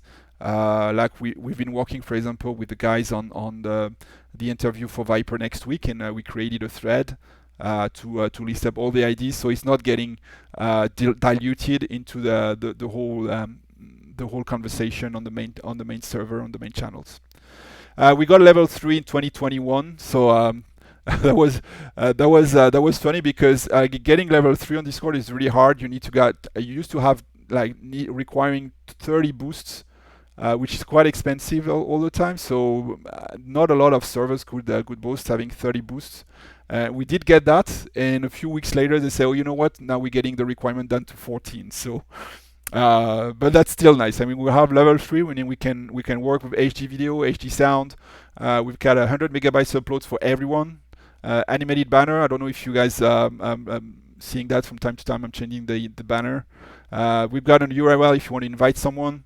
You don't need to enter those weird numbers here after discord.gg. You're just giving discord.gg/blacksharden and they can join the server. In 2021, we actually purchased the lifetime premium license for Me6 bot, as known as RL4 on the server. So it handles the welcome messages in sign-in. It handles the stats that are shown on just beneath the banner. I recently activated something. I didn't put too much. I didn't announce anything, but it's working here. Seems to be working. It's a birthday. I've seen some of the guys say wishing happy birthday. I don't know if it was to Ladio or someone. And I think that's I know we had something working here. So if you're using the command exclamation point, remember birthday, and then you're entering either your year, month, day, or just a month day. If you don't want anybody to know your age, and then it will remind everyone the day of your birthday on channel what is it, chat worldwide. So on the chat worldwide channel. So you can use that or not. It doesn't matter. But if you like to do that, you can do that here. We are still not using some of the features for the Me6. That's the music channel. I tried to make it work, and it's not great. So the idea would be to have you can jump on the voice channel, and you have a broadcast of a playlist of whatever you want. I thought that was cool, but it doesn't work very well. Or I wasn't able to make it work very well. Me6 also offered a way to create temporary voice channels, and I thought that would be great because in a really big mission, sometimes we're running out of channels or voice channels. So that would be a way to create temporary voice channels if required, and I haven't been able to make it work. At least I don't understand yet how it works, but so we are not using it yet. But that's a possibility here. YouTube, so we got 24 video published in 2021. Just a quick reminder to everyone, you don't need to be HC or leader or whatever. I mean, if you're creating videos and if you want to post those videos on YouTube channel, on the BSD YouTube, let me know, and I add you on the admin list so you can upload your own videos here. There's no requirement to be RL3, RL1, RL or whatever. We got 1,000 subscribers, so the funny thing is we got a huge step up in subscribers lately, not because everybody was passionate about DCS, Rotary Wings and Black Chardon. It's just that it turns out we had a video that was uploaded by Eagle when he flew on the MI-17. And that video apparently took a lot of attention in India, where I think it was in November, the Prime Minister died, and the Prime Minister of India, or one of the big guy in India, and his family died in a crash in a MI-17, and then suddenly there's a billion people starting to look at what is an MI-17, and they find this video, and we got hundreds of guys who suddenly subscribe to the Black Chardon channel. So we got maybe 300, 400, 500 guys subscribed, and then suddenly we moved up to 1,000. But it's a bit artificial. It's not because we are very, very popular on YouTube anyway. Most video viewed in 2021. We've got the SRS tutorial with almost 1,000 views. The Hui multi-crew also 860, and the intro flight tutorial 766. Again, the highest ever, the video I was mentioning to you guys, the real life MI-17, 216,000 views. and which is artificially inflated, obviously. The other one next, I mean, far from 216,000, but the 360 degrees BSD Huey. So that's the real life flight we did with. For the first real life meeting we had at BSD, where we flew the UH-1H next to Atlanta. I used a 360 degrees camera that I installed into the cockpit and upload that on the YouTube channel, and it's doing 47,000 views. So doing all right. Okay, any questions so far? I've been talking for a long time. No, I only watched that Huey video about 30,000 times. So okay, that's you then. All right. Thanks. Bumping numbers. All right, mods. I think that's going to be more interesting for you guys. So, so the new thing for 2022, and you know, I was always a little bit stressed out when we got new mods coming out, because the hosting for Black Chardin is actually, in theory, limiting. You're not allowed to host files. I don't know why. I mean, to host big files. So. And I do use the website today, the hosting for those mods files. And today the mods, there are many megabytes, I mean gigabytes of mods right now for BSD. And because we kept growing, we kept having more and more members. I was freaking out a little bit that at some point the bandwidth we've been using every time there's a new mod packs coming out will be standing out a little bit too much. So I never had any problems so far. I've never been contacted by the hosting guys say, hey, are you hosting some files because we're getting some crazy bandwidth right now? Never got that. There's never been an ask here, but I'm always a little bit worried. And if you remember, whenever there's big new mods updates, I say, hey, can you guys first upload that? Download these from the Google Drive, and then I will update the repository on what's it called, OVGME. Now what we have for 2022 is Drummer is offering some space to us on his server, and he's got unlimited bandwidth, unlimited size, unlimited file, I mean whatever unlimited. Okay, so I started to upload some of those files, and it's been linked already in the repository. If everything works all right, we're probably going to use for all the BSD mods. So it's going to make life easier for everyone. So the moment you have new BSD mods or mods pack to update, you just go through the repository on VGME. There's not going to be any restrictions, and just upload and update your mods through here. No need anymore to go through the Google Drive. In the works for 2022 version 2.10. So we got, it's more than 10 versions actually of the BSD mod. We keep trying to update those ones. The last update has been really limited, so I'm still waiting for Drummer's new mods. He's working on new mods, but he's been super busy lately, and he has been in home very often. So I keep checking with him if he got those new mods available. I think it was mostly there's some civilian mods where you got some limos and what else? Bodyguard and stuff like this, and barricades, and some really cool things, really nice things that I'd like to include. Fargo has been sending me a replacement for a battleship, so I will add this, and it will replace the old one. So I don't know, Fargo, if you want to have a few words. I believe it's looking better, but it's got more weapons on it, right? Yeah, that's correct. It's now done as an Iowa class battleship in right before it retired. So it's got phalanx guns, it's got real AAA, it's got bigger guns on it that more closely model like the range and the damage of the big 16-inch guns, and it also can shoot some cruise missiles. Yeah. So that will be replaced. There's a civilian asset pack Navy from 8 Ball, I think, which looks good, but it's kind of big. It's 1.2 gigs. So I'm hesitating, but there's a lot of ships where you can land on helicopter. There's even sinking ships. So I think it's interesting where you have the ship is sinking over an hour. So that's more for kind of a civilian. You can do some rescue missions or something. It looks really nice.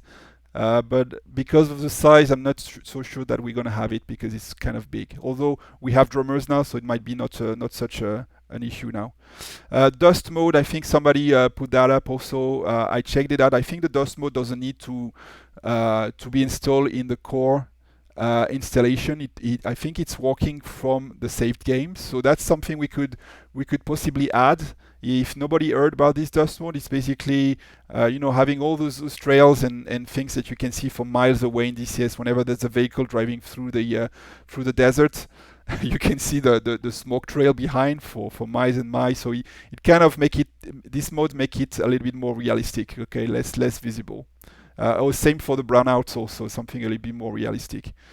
There's a UHM23 and infantry mode that has been shown, looks really good. I'm not so sure it's going to bring something here, but it's basically adding some weapons, not weapons, but some weapons on the UE and infantry, so you can actually see the guy sitting behind on the UE. That could be something cool. Also, it doesn't require there's no core files to change. It can be installed into the saved game, so possibly something. I know we have a lot of broken modes right now, either modes missing texture or modes not working. So there's probably a little bit of cleanup to do here. And okay, so now the elephant in the room is about the UH60 Lima that came out today as an early release. So I've seen we had to channel a little bit the discussion because it was everywhere between Pix and Vids and ChatW and everywhere. So Fargo created a specific channel for the UH60. I put it into the temporary channel because nothing has been decided yet as to whether we're going to have a platoon with the UH60. I flew a little bit this afternoon. The 60 it's looking really good from outside. The cockpit is okay. I think for mods, it's one of the best mods I have seen so far for helicopter. I don't know about the flight model. It feels all right, but at least it's not too arcadey, I would say. But from a system perspective, there's really nothing in it. I mean, there's a few switches that can work, but it's I think there's still a lot of work before it can reach the level of an actual module. So I'm usually against having mods. But on the other hand, I mean, if those guys are working a little bit further and trying to develop something that makes sense, why not? But I think we're still a little bit far away from having the UH60 as an official platoon, unless we're getting something a little more worked for the moment. I mean, I like the mod. It's super simple to install. It's completely dump-proof, but it needs to be tested a little bit further, and we're kind of looking at what will be the next release and what we're going to get from the next release before really deciding or not we should have this. I know the UH waits for a new toy. The UH60 will be the best new toy you can get on your UH company, but it's still a little bit simplistic for the moment. We are going to continue to test it, and you'll see. You'll probably see some missions pop up with it here and there. So we'll continue to watch it and see how it develops. Yeah, it is a good mod. Huh? It is a good mod. Yeah, it is. And like I had brought up the concern, and I had firsthand experience of this with like the A4 mod, which is extremely well done. It did introduce different problems into the other modules, like spawn points and things like that. So it would break stuff. And they eventually got all that fixed. So that's one thing we really need to test out, to make sure it's not going to break what we already have working. Mm-hmm. Yeah. So it's not a no, guys, for the moment, but let's not get too excited. I think it's going to take a while, and by a while, I'm not even sure, like, this year we can come up with something here about the UH60. Yes, I mean, we can fly it, for fun. Now, having an official platoon, I'm not convinced for the moment. We need to see that coming a little bit more and testing out. Okay? 2 weeks. 2 weeks. Sure. Okay, what time is it? Oof. Okay, library. Okay, well, what we have, 2021. We got Happy, who gave all the BO105 documents. So I know we don't have the BO105, but actually there's tons of documents now we have from API on the BO105, like real life ones, really interesting. SOP have been slightly evolving, and but not a big deal. I think there's going to be a significant rework on the SOP required, because as we are developing new trainings, I fear that I don't want to see the SOP as becoming obsolete, like something that doesn't, I like to see something at some point that concentrates the minimum requirement, the minimum knowledge that everyone should have, and I don't want to see that diverge too much from the real training that everyone is implementing within the platoons. So there's a lot of work that has been done. We have a lot of TTPs, for example, that many people have been added on the libraries. At some point, we have to look at the SOP and see if it's still relevant. If it's not relevant, then making sure we align with what people are doing in real life. I mean, in real life, in the training sessions on the different platoons. Okay. I really don't want to start to see a divergence among the platoons, among the regions. And I want to make sure we have a centralized control over the task and how it should be done, and what should pilots know for their own platform. Detailed task. Yes, so I don't know if people have been looking at, but you have all the tasks. Normally all the tasks are linked and detailed. So if you're looking on the ITM, you can click on each task and have a detailed description per platform. I gave the SPs a read-write access, so they have the responsibility to make sure that whatever they're doing on each task per platform, it's actually documented on the website and not on some spreadsheets that are hosted somewhere on Google Drive. And making sure we have kind of a centralized way of finding those documents. What I call okay, so far so good, guys. Sorry. Yes. Yarp. All right. Yarp. Behaviour. So Discord 2021 Discord, we finally got rid of those the message, automatic message, I think, from Discord, where you can reply by some stupid looking stickers. So it's not working anymore, so that's good. I really enjoy seeing people welcoming the new guys on sign in, like we always have. At least 2, 3, 4 guys welcoming the new ones. So that's really, really nice to see. The conversation are sometimes a little bit drifting on sign in, whether the new guys joining having specific question. Hey guys, I just want to build a pit, so I'd like to know things, blah blah blah. Those new guys, actually, they have access to a lot of channels on Discord, so it's not all closed. And as they're joining Discord, say a guy wants to build a pit, they can be redirected to pit building channel, for example. So make sure that the discussion is not expanding too much to sign in, because that's not the purpose of signing. And like if you have a very long discussion with one new guy, you might miss the second guy right after him that just joined and is not interested in pit building. And that might turn him off or something or whatever. So make sure that we stick on the purpose of signing and not going through different topics here. Same for the humor. Really, really be careful on private jokes. I'm not sure it's everybody understood sometimes. Okay. Question. Yes. Can we get a spreadsheet of what access guys who've only got access to sign in pretty much everything? Because I don't know what they've got access to versus what they've got access to when they're full members. I didn't know they get access to pit building channel. Can we have like a if someone joins and hasn't been accepted, they have access to this. Because then we know that also we know where to direct them if they have questions. Mm-hmm. The easiest way to do that is to click on that particular channel, and if they're online, scroll down and see if they're in the list, and then go back and say, hey, you need to go look at this channel.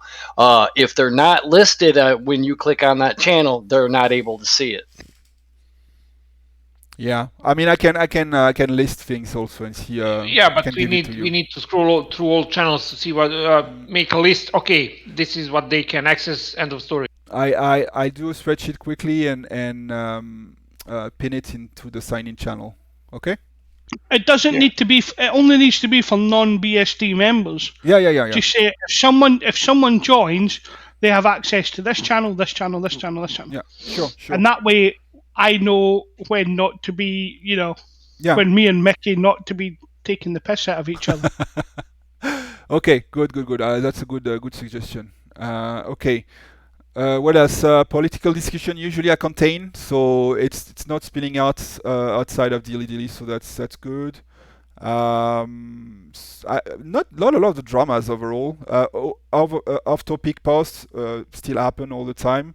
I think I'm the only one who the party pooper here, coming on this most of the time. But well, I mean it's part of the job. Trying to make sure. I want access to that channel. Yeah. Okay. Website. So I think we still have people not logging flight hours. I believe we do have people with almost 0 flight hours, or people we think flying regularly that doesn't log flight hours. So it hasn't been an issue so far. But like if I'm coming back to the 64, those flight hours would actually be used as a criteria for joining the 64.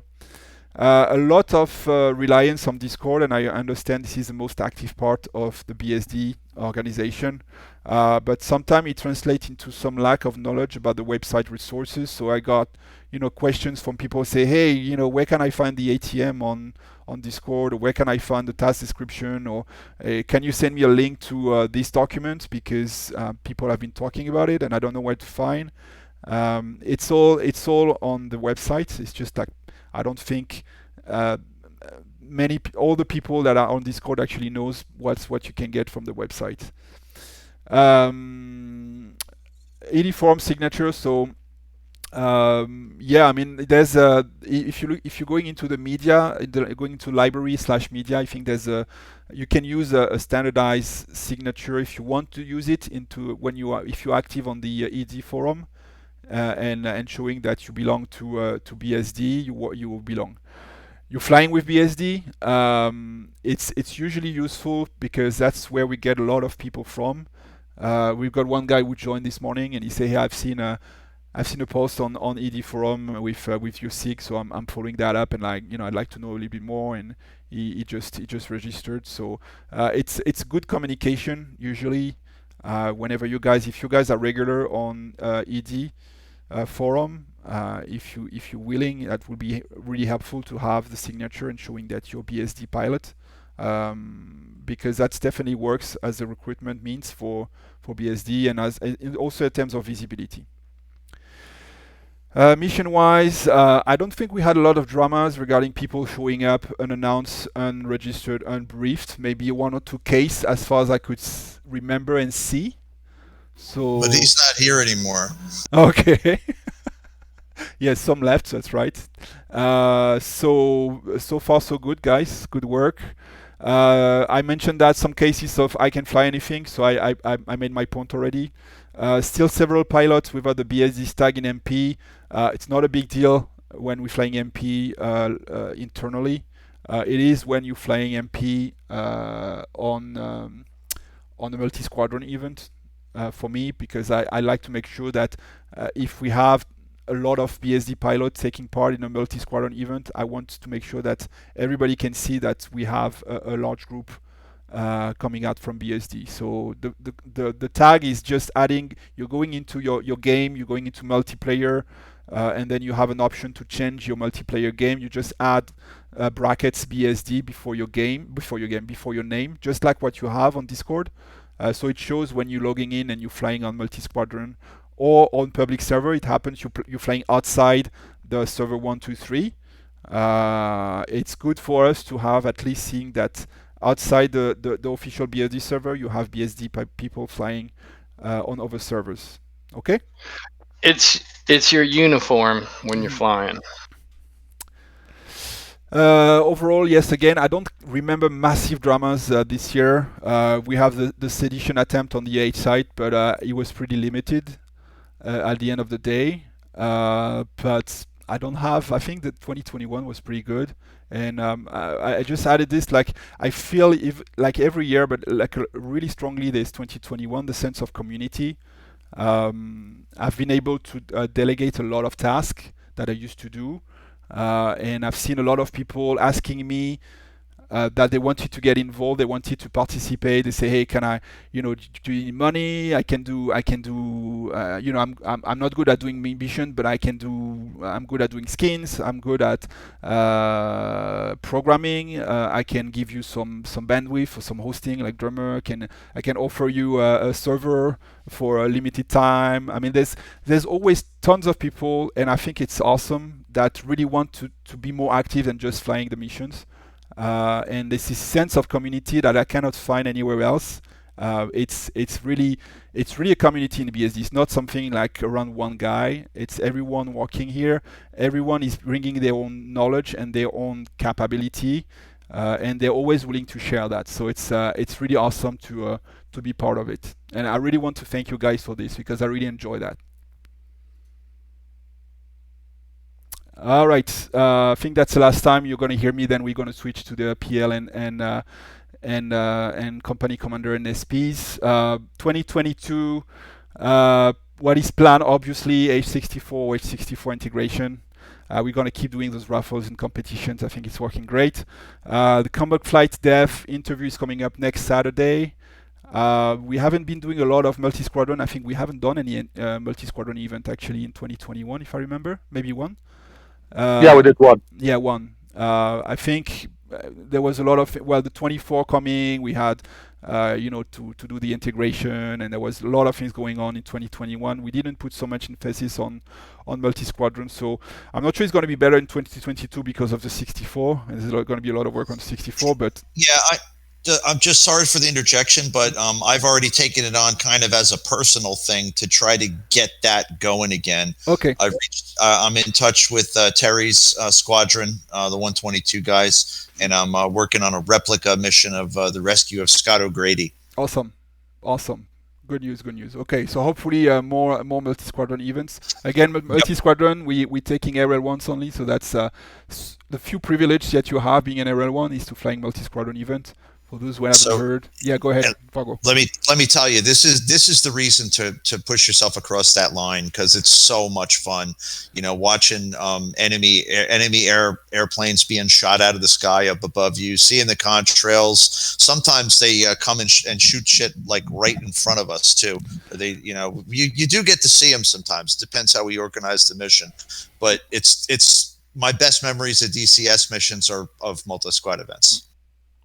Very stressful also, by the way. Anyway. It is. Thanks, mate. What? Your best memories are nothing to do with BSD. Thanks, buddy. I appreciate that. No, of BSD in multi-squad. No, you said it now. You can't take it back. Well, you what do you can't. think I was flying? You can't fly multi-squadrons if you're not part of the squadron. So, I mean, Can I you vote don't have for an this opportunity. RL4 for Fargo? There's already Also, RL4. He's drunk again. Yeah. Those missions are just become better when it comes when the Apache comes as well because of lasing and all those kind of things. Because in AMVI we actually had closed air support planes actually tasked to help us. Yeah. So we would call in those planes. So yeah. Yeah. It's complex. It's a complex. I mean, multi-squadron events and when you're mixing fixed wing and rotary wings, it can be very, very complicated. So yeah, it's a feat to fly multi-squadrons because these guys were hosting multi-squadron events. Usually, if it's us, we did that before. Or it's other squadrons. They know what they're doing. It's impressive. Yeah, those sorry, not joking. Sorry, Fargo, you teed up some training with some hogs. We were live lasing, and they were obviously dropping in GBUs. Remember that? Yeah, that was the Fargo. I do. Yeah, that was. We want more of that. Yeah, I don't know when it was, but I remember doing it. Yeah, we were using a script on the Gazelle in order to do that. That's right. It was fun. Honestly, I think that should wait until we actually get the Apache running, because that script was kind of because it was automatic, so you wouldn't be able to really decide on what you're lazing. You might be looking at something. Oh, you're lazing the group that's a few miles away from where you're looking. Well, there's a newer one since then, and it's developed by Cake, who wrote the Game Master. I would encourage you guys to check that out. You actually do the lasing with the camera. The lasing is actually done through the Gazelle's camera. Oh, okay. Then the issue becomes here is what becomes redundant when the Apache and eventually the Kiowa appears. So let's not get focused on one one way of doing something when we could have 2 or 3 different ways by the end of the summer, and let's figure out what works best for us. Okay. All right. Let's move on. So what is considered? I think we talked about it. Yeah, SOP alignment. So want to make sure that this document is relevant all the time, and work with the ASPs, making sure we have the right stuff in it. Now, are we going to need at some point a specific SOP per platform or per role? Maybe. That's going to be another type of work, but at some point making a generic SOP that was the way it worked when we were like 8 guys flying on BSD, all the choppers. Maybe that's not going to work for a long time as we're getting more platform and more specialized roles. So maybe we have to go for a specific SOP per helicopter. I don't know. But we need to make sure that this document is still relevant all the time. The 58 integration, hopefully 6TL integration again to be defined depending on how these guys are moving, where these guys are moving. More mission designer, wish really we had more, although it's not too bad, but I feel like we've got a couple of guys, maybe 2 or 3 guys total, that are doing 90% of the work today. So I'm really looking forward. I don't mean like you guys need to be at the status of Fargo or Statua, like creating missions, like 3 missions a week. But from time to time, even if you're doing 1 or 2 missions every 6 months, that's and if we have enough people doing that, that can be really helpful. The BSD meeting, I don't think we have time too much work to talk about this, but we are still looking at a 2022 real life meeting. It's pretty vague for the moment because we still don't know if we're going to do this in the US or in the UK. It would be cool to do it in the UK. It really depends on what type of activity we want to do here. So it can be in June, it can be in November. We don't have a date, we don't have a location, but I guess we need to work on this pretty fast if we want to do it. Yeah. Org simplification, I mentioned that. I don't know, it's considered, but it's not really worked on regarding do we need this layer of companies. That's something that we need to consider. ATC in missions, I know Moriarty, he's got a huge experience in ATC. At some point he kind of proposed, hey, I could do the ATC also. I'm talking about ATC. I'm not talking about being the game master or the AMC or anything, right? He's doing the ATC communication. We have a license for LOTACT running on the server, meaning that you can install LOTACT free version, and if you logging in on server 2, you'll get an automatic license dropping into your running client, meaning that you're gonna get, when doing the control on server 2, a full version of LOTACT, but it's never been used really. I guess because it makes sense, people are probably more interested in flying than doing ATC, but if we have people willing to do ATC, that would be great. It kind of adds to the to the realism. Dream thing, time zone management. It's been 5 years now that we freaking talking about whether we should use Zulu, we should use EST. I wish we had. That's why I put it as dream. So there's nothing on the website yet allowing the automatic time zone management.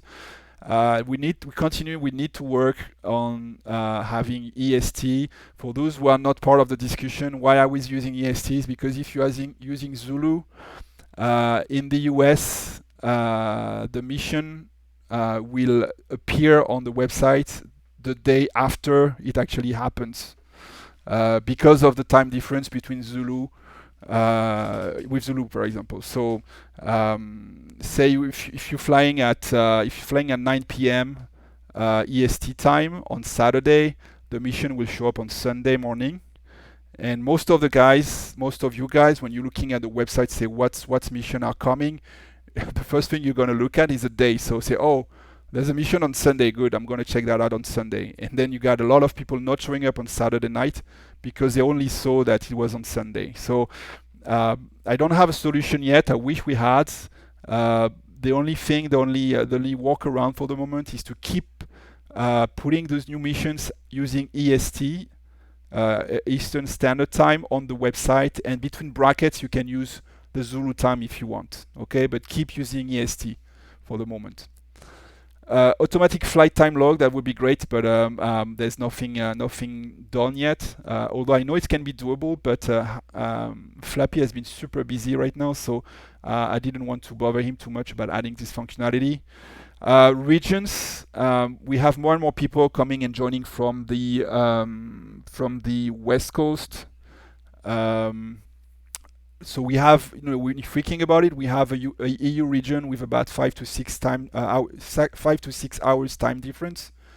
It's the same problem that we have on the West Coast with about 4 hours difference sometimes. We are not discussing right now to add a West US region, but if the population is getting significant enough, just like for the Pacific region, we might consider that. I think it's a little bit early. It's probably not going to happen in 2022 anyway.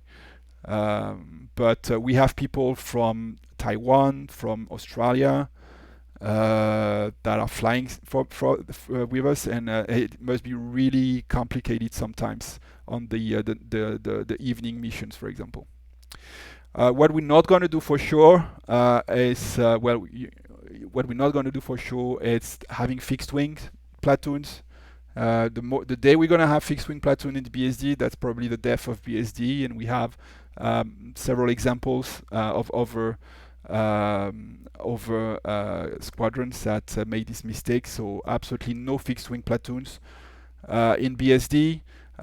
There's not going to be country-specific skins. There's not going to be customized skins with call sign, as long as those skins are for the call sign specific skins. The reason is simply because it would be a too big file for the moment.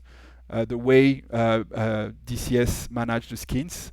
The country specific skins is simply because then we're going to end up with everyone wanting their own country.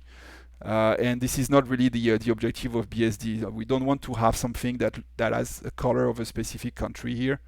It's one community, doesn't matter where you guys are flying. So BSD skins are great. I don't want to see a country specific skin here. The regular PvP, it was super fun, but again, that's not the philosophy of BSD to do PvPs. We're not doing Counter-Strike here, although it was super fun last time. We're gonna do PvP on specific cases like Christmas again or some holidays. That is not the regular PvP is not gonna happen. Also, I got a request to see if we can open up to other games on Discord. I thought a lot about this. I know all of you guys. I mean, there's a big community of BSD pilot doing Arma 3, doing other sims, doing flight sims also, like Flight Simulator and other stuff. I think it's going to be complicated, and it might dilute a little bit the activity. So I don't think we're going to do that for the moment. We're not going to open up to other games. I mean, you guys know each other anyway, so if you want to play, say, hey, let's have an Arma 3 sessions, you have a channel available called Over Games, I think, by the way, and you can talk about whatever you want here, but we're not going to do something official here for opening up to other games. All right, that's all. Why 2 hours for me? Any questions, guys, for me or for HC in general? You guys can hear me, right? Yeah. Okay. Okay. Quick Yours get harder question, than me. because it does consider it is HC objective. Regarding when you talked about RL3 pilots and the waiting list for the platoons, when we got new people from the MI-24, with few exceptions, even it was told to them it was their duty to chase training. They are basically just waiting for us to chase them. This should be repeated again, that it is their obligation to get training done. It is your. I mean, it is up to the IP or the UT or the platoon leader. But yeah, I'm sure we got some guys just sticking with some platoons and waiting for the 64. I mean, if they're not doing any training at some point at all, then even you have to ask them, or you have to ask us whether we should put them back onto the waiting list or something. I mean, what sucks is, like, if those guys, for example, say they are close platoons today, like the K50. I don't know. I'm taking any examples here. We're closing down the K50 because we're lacking resource. Now maybe it's just because we got half of the RL3 right now that actually not planning to do any flights with the K50 and simply waiting for the 64. Those guys should be put back on the waiting list, because otherwise it's just taking the room for people who actually really wants to fly the K50 and are not interested in the 64. And that's actually something I was going to bring up coming up here. Yeah. So let's move on. I mean, unless you have more questions, guys, at this level. Yeah. Did that answer your question, Mickey? Yeah. Okay. So open up to SPs here. Fat Albert, 10 minutes. Is that okay for you? Well, Memphis is the SP. I can do my part in the Memphis section. Yeah. Yeah, that's more than enough. I think I'm the only SP here. DJ is not here. Alice also. Oh yeah. So this is the representation what I did together with Fat Albert that concerns UH in general. So what I have to say is SP for UH is that most of you guys have noticed that we made a big change in 2021 for the CTL in UH. This was for the reason that we noticed that most of the ATMs are only meant for the controllability, but not for the participation in an actual mission. So we wanted to open up UH flying more mission orientated, with the purpose that each pilot who has qualified RL2 can really participate in most occasions that happens in missions. Also for UH is a little bit difference between OH and AH is that our type of flying is the pure aviation, and this is our weapon system. Yeah, and then with this in mind, we met up with the US company commander Phoenix, with Fat Albert, the EU company commander, and the IPs, and we went over the ATMs and decided, okay, what can we swap from a current RL1 to a new RL2, and this is then the list that was resulted. For the current RL2, that means that if you check your training status, you might now see that there are current few boxes unticked. And that was in the beginning where some confusion kicked in. It's not a big deal. That doesn't mean that you guys were set back to RL3. You keep your RL2 status. The only thing is that we need to enter back in training to get those open boxes now ticked off. So please check your training status, get in contact with your IP, make an attempt for training, get those boxes ticked. It's not that much of a problem, really. Most of the stuff you have been doing anyway, but we need to have all the sheets complete. This is actually the most important thing. Memphis, excuse me, I'm giving you an extra minute here. Just you raised the issue that we realized there's a bug on the website also. So if you got a task checked and say this task was belonging to RL1, for example, list of tasks, and for some reason the SP is moving this task to another category, for RL2, for example, the task become unchecked. And that's a bug from the website. So say if you guys saw that you got all the tasks checked before and suddenly you ending up with tasks that used to be checked are not checked anymore because the SP moved around the task and reorganized the task, and that happened for UH, just contact your IP. It doesn't mean you have been disqualified or anything. It's just a bug from the website. That's correct. It doesn't affect it all open tasks, of course. Some are just open now because they have been actively moved from R1 to R2, but it concerns a couple of them. But to really identify these things, get in contact with your IPs. So far, we had 1 or 2 occasions where people actually came to us and said, "Okay, can we take a look over my tasks?" And then we will get this sorted. Okay, this is actually the major thing that is now the report for UH from the SP side bet.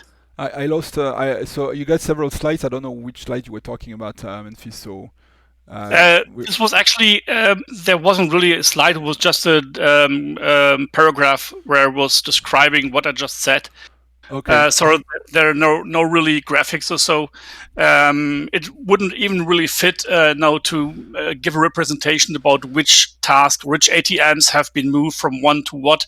So yeah, that's been the report from the UHSP side. Okay, so you're happy with? Okay, so what? How much did? The thing that you're currently showing is a different thing that results from that CTL stuff, but it's more of a training status, and now we can decide who wants to talk about what. I decided I talked with Pat Albert about who wants to talk about things. We wanted to separate this a little bit. Pat Albert wants to talk a little bit about UH specific stuff, which is actually not part of in the moment. I would care about the training aspect. So if you could go back another slide, I think. I know in the other direction. Sorry. Yeah. This is the current training that we run in UH that results from the new CTL order, and we build up 3 steps for the UH training, which we call the phases. Phase 1 is just the basic theory about flight physics, initial procedures, basic communication, and of course to get a foot on the server, on simple radio, all the basic stuff. Then, when all this is so far cleared, we let the candidate do the SOP test, that he really gets a foot into our actual processes about how to fly information, how to fly with multiple ships. When this is done, we step into phase 2, which I indicated earlier, that formation flying is actually our weapon system. UH means that we fly in all sorts of situations, and most of the time we fly in information. That's why this needs to be trained specifically. It's not easy sometimes, and that's why we ordered this in a specific phase. Once this phase has been mastered, we step into phase 3, which is a mix of phase 2 and actual task training. That means that all the necessary tasks or all the tasks necessary to get qualified RL2 are then trained in phase 3 together with formation flying. At the end, the basic wing exercise sounds a bit like a test, which is kind of is. Let's call it a small TechX. Yeah, small TechX, because it is some things where the candidate can be set back to training if it does not really match our expectations for what a UH pilot should be able to fly. It is not so difficult. Basically, it's just flying a mission, and the candidate flies in chalk 2, 3, and whatever. Also experience a little bit of overload of information, of communication stuff, things that he needs to sort out, what is important, what is not so important, and overall behave as what we expect. If everything works fine, then he reached his qualification R2, and this is how we run our trading now. Okay. No. Okay. Yeah, So I think that's all? the thing. And this stuff then specifically is what we can then do later on the PL reports. Okay. Okay. We don't have DJ, right? Yeah, unfortunately, I am the only SP in the moment here. Okay. Yeah, SP. So, so we don't have. We have a few slides. Okay, I can cover this off. Sorry, who? Oh, Latio? So, yeah, go ahead. DJ's obviously on his way back down to Yeovilton. He obviously sent me a slide, so I had a quick look through them. Okay. So our RL1 pipeline has been redeveloped. The TACEX concepts have been proven. We've actually run two TACEXs now. And what we're also seeing as well is an uptake of the RL1s into IP roles, which is really encouraging. We'll continue steady intake. It is slow. It's not a big flow that we're seeing from the other platoons, but we are seeing a steady intake. And the great work that we've worked with Moriarty to reinvigorate OH, notwithstanding the work that OH has done previously, but clearly OH needs to go in a different direction now in the States with the imminent release of the AH-64 and the OH-58, 2 more weeks. Persistent campaign, we're driving the persistent campaign, so every time I try and get on, I was trying to get on the persistent campaign. But I know obviously the other members of the company have certainly been getting stuck into the persistent campaign, which is really great to see, and that's really how we're honing those RL1 skills. And the OHIP team we've got some good gravitas now, led by DJ, and it's always good as well to see that everyone gets stuck in to support new members and also my fellow company commander over in across the pond. Next slide, please.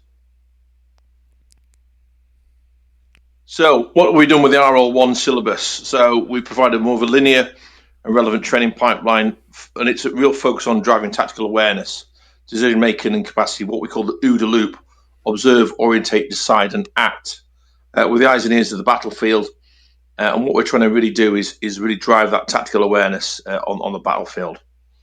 Against a fixed syllabus, we've obviously got rid of some of the non-relative taskings, the things that really didn't really add a lot of value. And what we've got now is a more honed syllabus. Look at the non-Pacific environment of the persistent campaign. Those earmarks to build those required skills, especially time on target, eyeball on target. 1 minute. Using the 7 S's of shape, shadow, etc. Focus on teamwork and mutual support, very much so.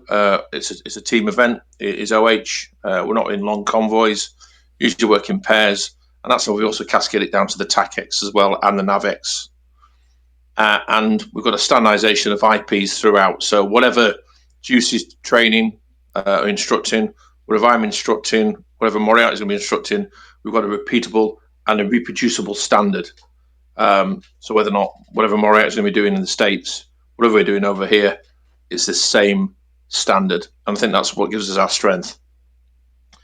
Now DJ has been tasked now to look at the RL2 syllabus, and we're starting to review that and develop that and really get rid of the non-relevant, non-value-adding tasks for the OH company. Next slide. Okay, so what's the TACEX? Tactical exercise. We've done the second TACEX cycle has now been completed, and the development continues. Shadow missions developed from real-world scenario from my own experiences in Iraq back in 2003, and obviously be able to use some actual images and documents and the like to try and shape that, even using my own fire plan that I had back in 2003. Using the Syria map, absolutely fantastic. We obviously managed to find somewhere that looks looks like the Kuwait Iraqi border, and it's worked pretty well. It's been formatted to provide a compressed but high load AO that allows directing staff, so the IPs, the opportunity to suitably test the capacity of the students is required. And if the students are doing pretty well, then we can then layer up another tier of taskings to try and load them up. Usually, though, it's set at a high bar that the candidates obviously have got a lot to do to get through the TACX. But all key learning points are met. We have a very robust debrief afterwards, and we're learning this as well because it's the second TACX, and clearly we want to continuously improve the process. Alternative scenarios have been developed, looking more at a temperate AO, and even looking for an Arctic AO up in Norway. When I was up there in the 80s against Third Shock Army. So we're looking at some developments for Warlock and certainly Voodoo Platoon, ensuring relevance and suitability as well. And as ever, great support from Fatal Burt, great support from Satua with the AH and the UH companies to provide that chatter, the battle picture, and really working as a collective team within the BSD. So continued support from the companies, hugely required, greatly appreciated. Next slide. So I want to talk about the US OH invigoration. Notwithstanding, obviously, the previous incumbent, Guinness did a great job, but obviously he had a lot of constraints because he was obviously learning to medical school, and it needed a bit of a focus. Oh. So the IP team within Europe have qualified new US personnel over the last 6 months. We've worked very closely with Moriarty and others as well. We've got Scooter, we've got Titus, and we've got Sabre as well, and some others. And there are other personnel currently in the pipeline as well. We want to build those UTs and get further IPs qualified in the current months. And then we think probably 2 IPs and 2 UTs required to be self-sustaining, and then Moriarty can really, cut the stabilizers, and then he's freestanding, he's free pedaling. Clearly, we want to set up a US team for Warlock, a fielding team for the OH64. We don't know whether or not everyone's just going to want to get the pew on and go and join the AH64, but I think there will be an interest in what OH64 looks like.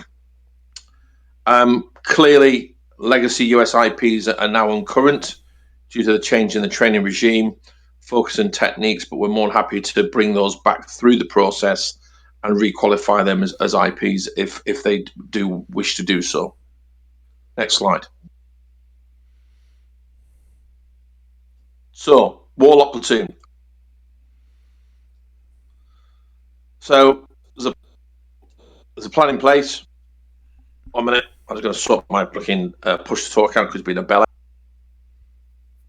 What surprise? Technical issues.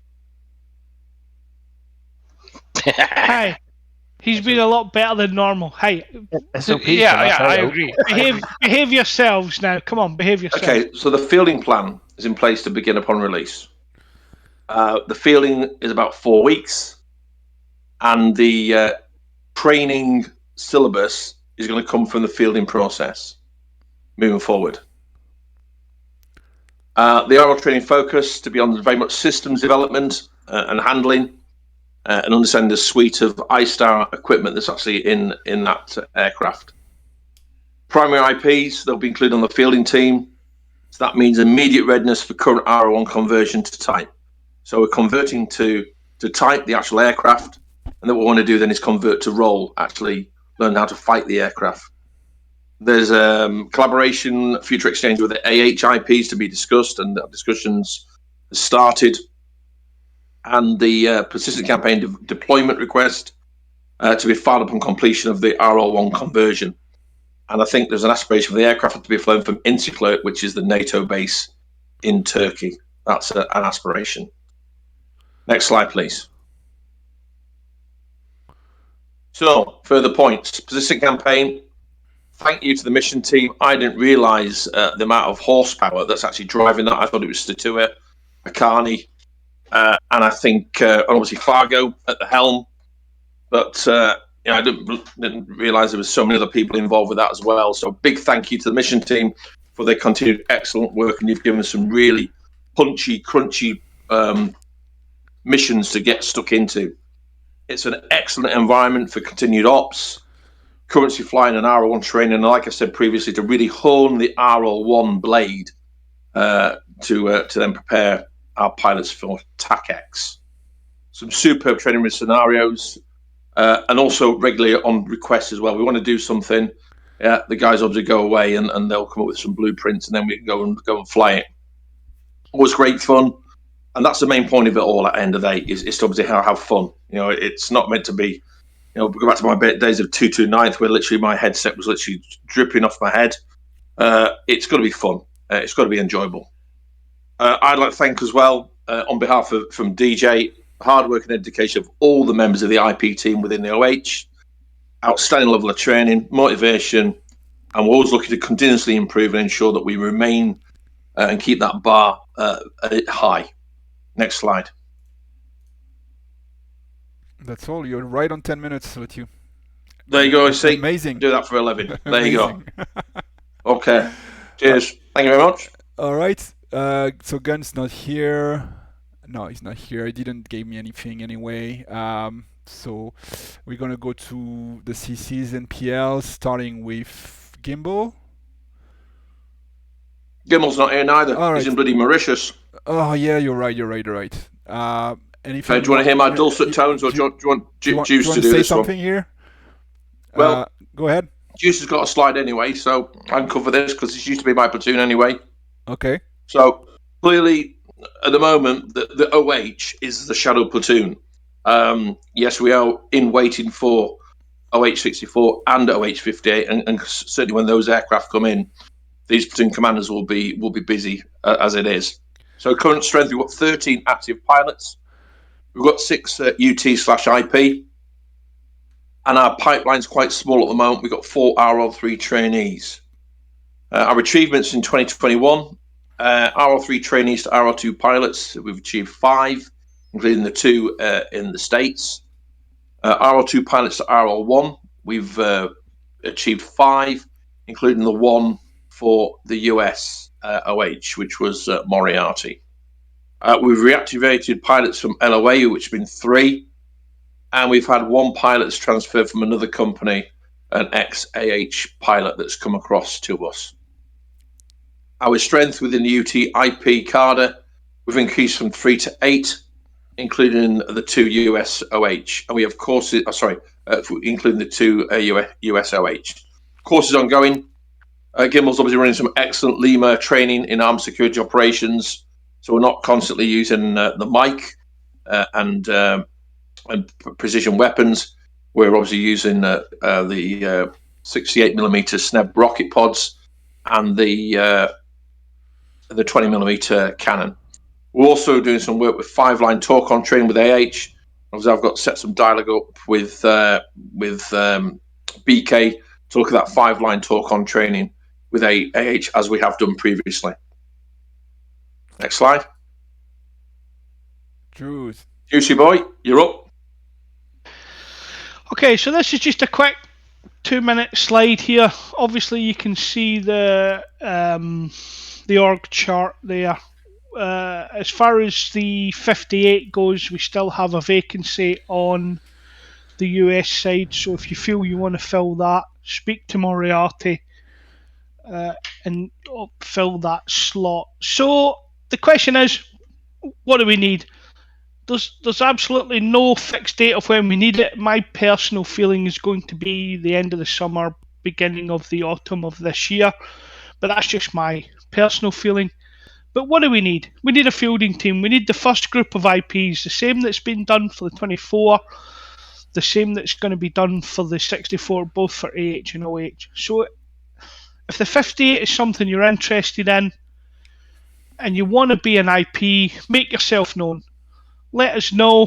Obviously, the same sort of hierarchy for training that you saw earlier for the 64 is going to be the same for the 58. So, you know, becoming an IP, you are going to be the first in line. We are an OH-58 platoon. I am a platoon commander without a aircraft or pilots. So again, if the 58 is something you're interested in, purely in an interest of numbers, let me know. I can then gauge how many IPs I actually need. At the minute, there is no 58s on the waiting list.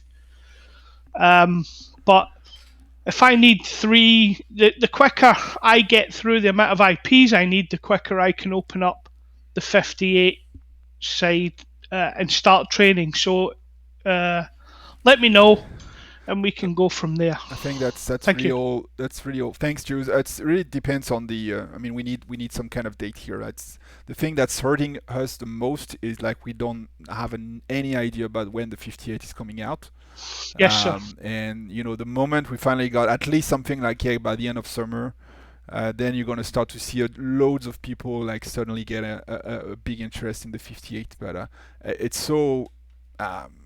I mean, it's so unsure right now. The situation is so blurry that it's complicated for you. But like you said, if you look at the 64s on the waiting list, there's 12 or 15, which means you need 5 IPs.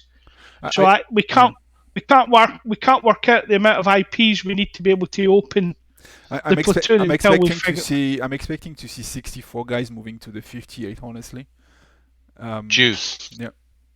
Welcome to the reality that I've been living for the last 25 years. Yeah. It's hard. It's really hard. Poor old KW. Okay, Juice. Anything else? She's my baby. No, sir. Crack on. Next line. All right. Thank you. Who wants to Warlock talk about platoon. Warlock, yeah. So, Warlock. So, steering group's established, produced a fielding plan. Mostly primary IPs, and then that'll be included in the fielding team. About a 4 weeks duration. The current syllabus will drive the training plan.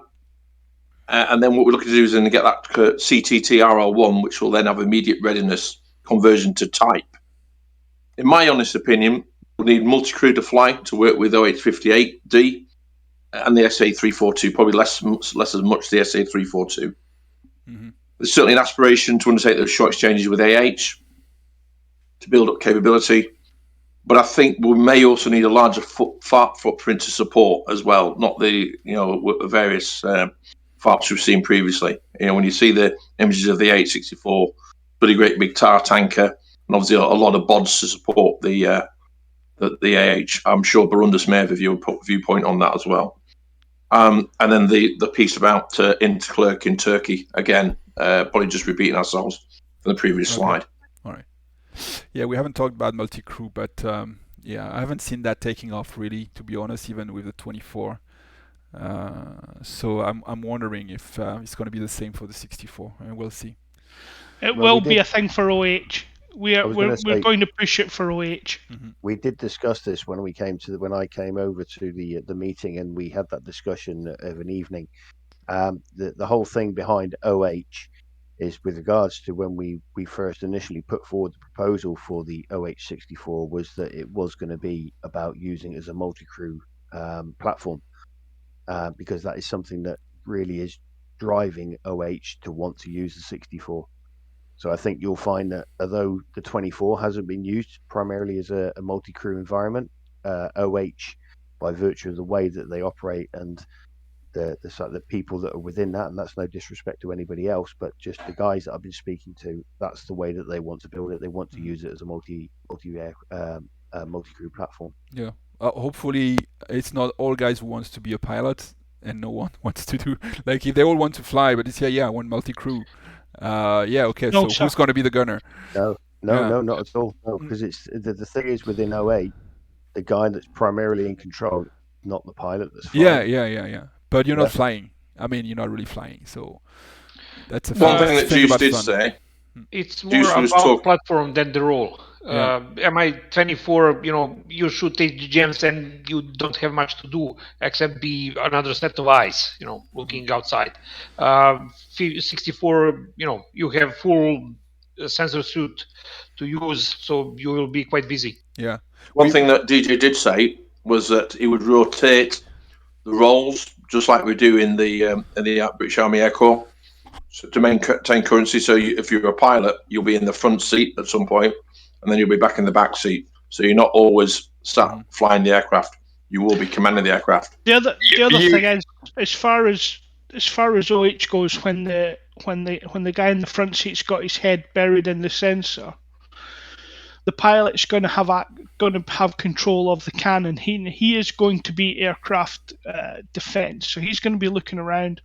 Something we currently can't do in the Gazelle, or we won't be able to do in the current iteration of the 58.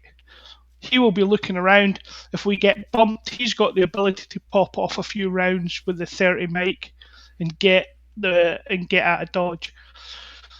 So the pilot isn't going to be just a bus driver. He is responsible for the aircraft security, and that's something I'm quite excited about. No matter if I'm sitting in the back or the front. So for OH, I don't think it's for OH in the role. I think Leteo's got it on the head. We're not the guys who want to. We're the find guys. We're not the strike guys. So I think it's a different role, and it's the aircraft is being used to a different capacity. So yeah, I mean the whole multi-crew thing hasn't been a massive success, I would say, when starting with the Huey. But I think we're seeing as the complexity of the platforms where you can do multi-crew are increasing, then at some point there must be a tipping point where there's actually real interest in becoming the front seater or the back seater. I think the MI-24 have shown that with the stuff that Fargo's done with the 24, where they've actually achieved a higher hit percentage rate in multi-crew than they have done with Petrovic. I think it shows that multi-crew is going to be the way forward. Lashkar and Lazy Seal crewing up, and those guys crewing up have proved that they can consistently hit targets more than what Petrovic can. Yeah. I think that's I think it's a great thing moving forward, and it's a great advertisement for multi-crew. Okay. Can I just add something to that? Yeah. The last mission we did with Houseman, where the 24s were involved in multi-crew, Houseman wanted surgical strikes using ATGMs with no collateral damage, and that would have been impossible with Petrovic. So with the 24, we did multi-crew, me and Fargo. And Mickey, you were with, I forgot who. Daddy. I was. Daddy. I mean, we hit everything and there was zero collateral damage. Okay. That just reiterates my point. Exactly. I just wanted to prove your point that you're right. Yep. Okay, next slide. Oh, you Leteo again. So, this is me. Okay, you're good. You didn't time-wise. So, deployment new platoons. I think we need to consider the conversion plan.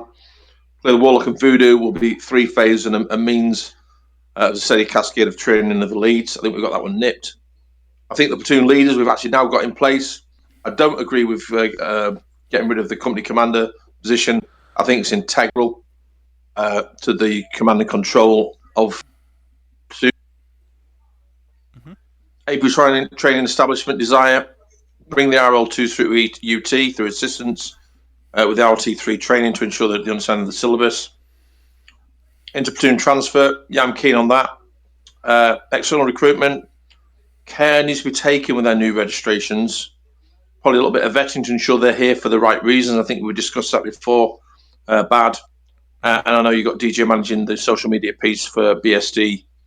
It's got a KW page, and obviously I've got my own Gazelle page as well out there. That's right, yeah. I'd also like to run a sun census regarding future intentions again. Quite a bit of a groundswell of people coming through. Just to cover the piece about what Juice and who the other person was talking about. Specfire. We've seen where we've been eyes on back in for 10-15 minutes trying to get eyes on, and then clearly the AH using Petrovic has managed to find the time we can't see them. and that's slightly usurping the UH capability a little bit compared to actual eyes on targets. But I guess once you look into danger close and reducing collateral damage, I think the whole piece about using Houseman, for example, as the hunter, and then you guys then come in and roll up the targets as the killer. So I think we really need to start employing those 5-liners, and I know I'm really quite excited with dialogue I've already had with BK about looking at this. Normandy map, great initiative, a lot more danger close proximity to IFF, to friendly fire. We'll hone these skills, and thanks to Memphis, it was a great bit of a leap of faith there, Memphis, to be quite honest, but well done, mate. I'm really keen to try and exploit that. We obviously, very, very different environment. I'd like to explore this steering group with AH to build on the OH-AH 5-liners, but I'd also like to explore working with the UH, sling loading and sighting artillery. That was absolutely key for the TAC-X when you guys were bringing up the ammunition as the artillery started to become Winchester very, very quickly.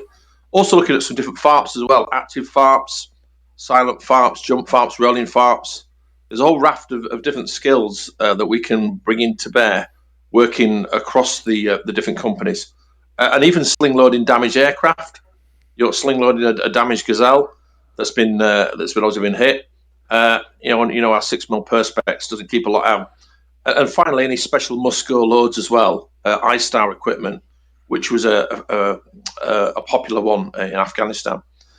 And finally, the last thing I want to say is thanks to all the pilots for supporting OH, my own team, the other companies, and the HC. So, thanks right across the piece.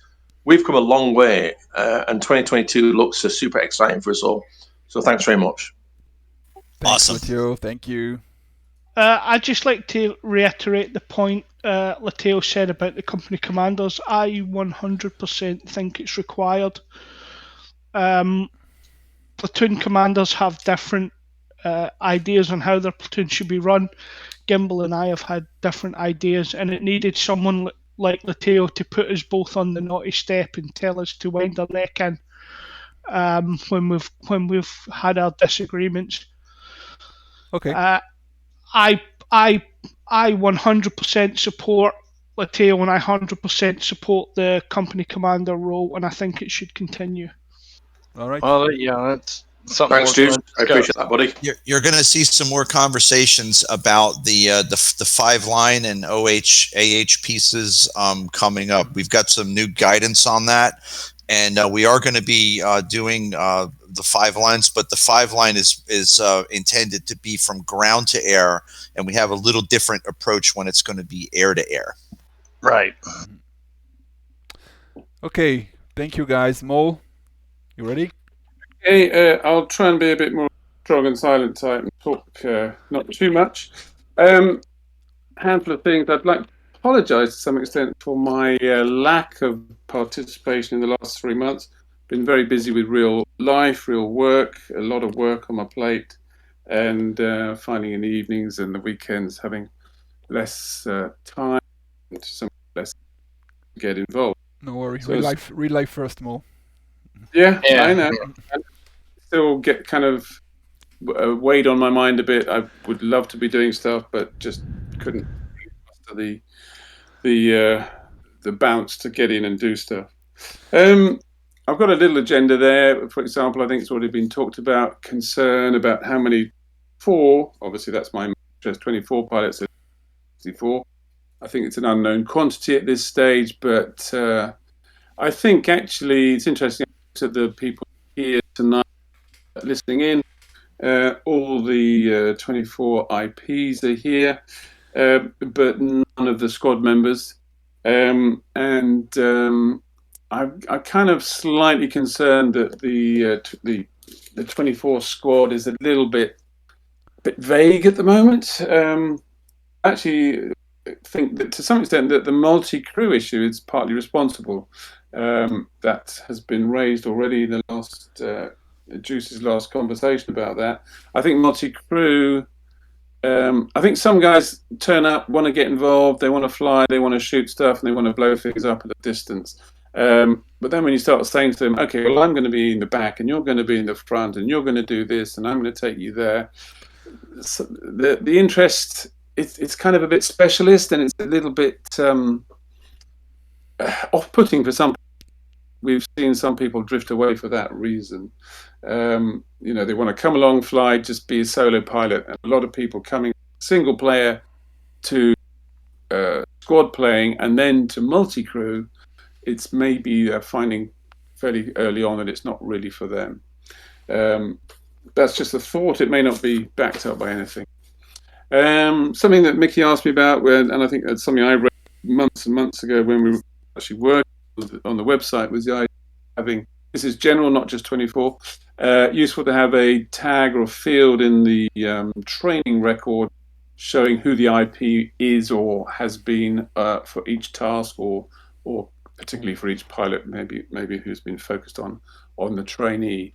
That's something that I could discuss with Bad and Flappy and decide whether it's really necessary. Personally, I think it should have always have been there. Something else with the arrival of the 64. Yeah, I agree with that as well. Are we going to... Sorry, was that... You agree with me on that, Latte? Yeah, it's almost like you're signing them off, aren't you, individually? Great initiative. Yeah.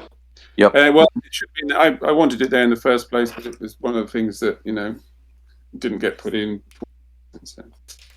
And regarding that, again, you know, in a way, we sort of... The introduction of the 24, we had MI8 IPs and other IPs who were focused on more than one airframe just to help carry the load.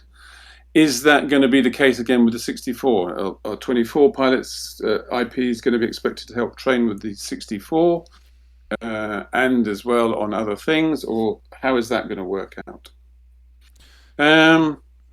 Again, something that one of my IPs, Mickey again, was concerned about was seeing training migrating Syria map more and more.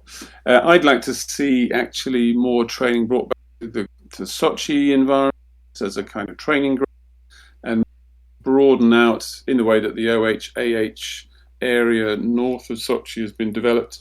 I'd like to see more. I did work with Halkani on a gunnery range for the 24 in particular, but I think it'd be good to see more training scenarios put in place on the Sochi environment for OH-AH collaboration, but also AH-UH collaboration, and all three. I think we could see more, rather than it being missions, actual little short-lived training exercises with particular tasks and goals.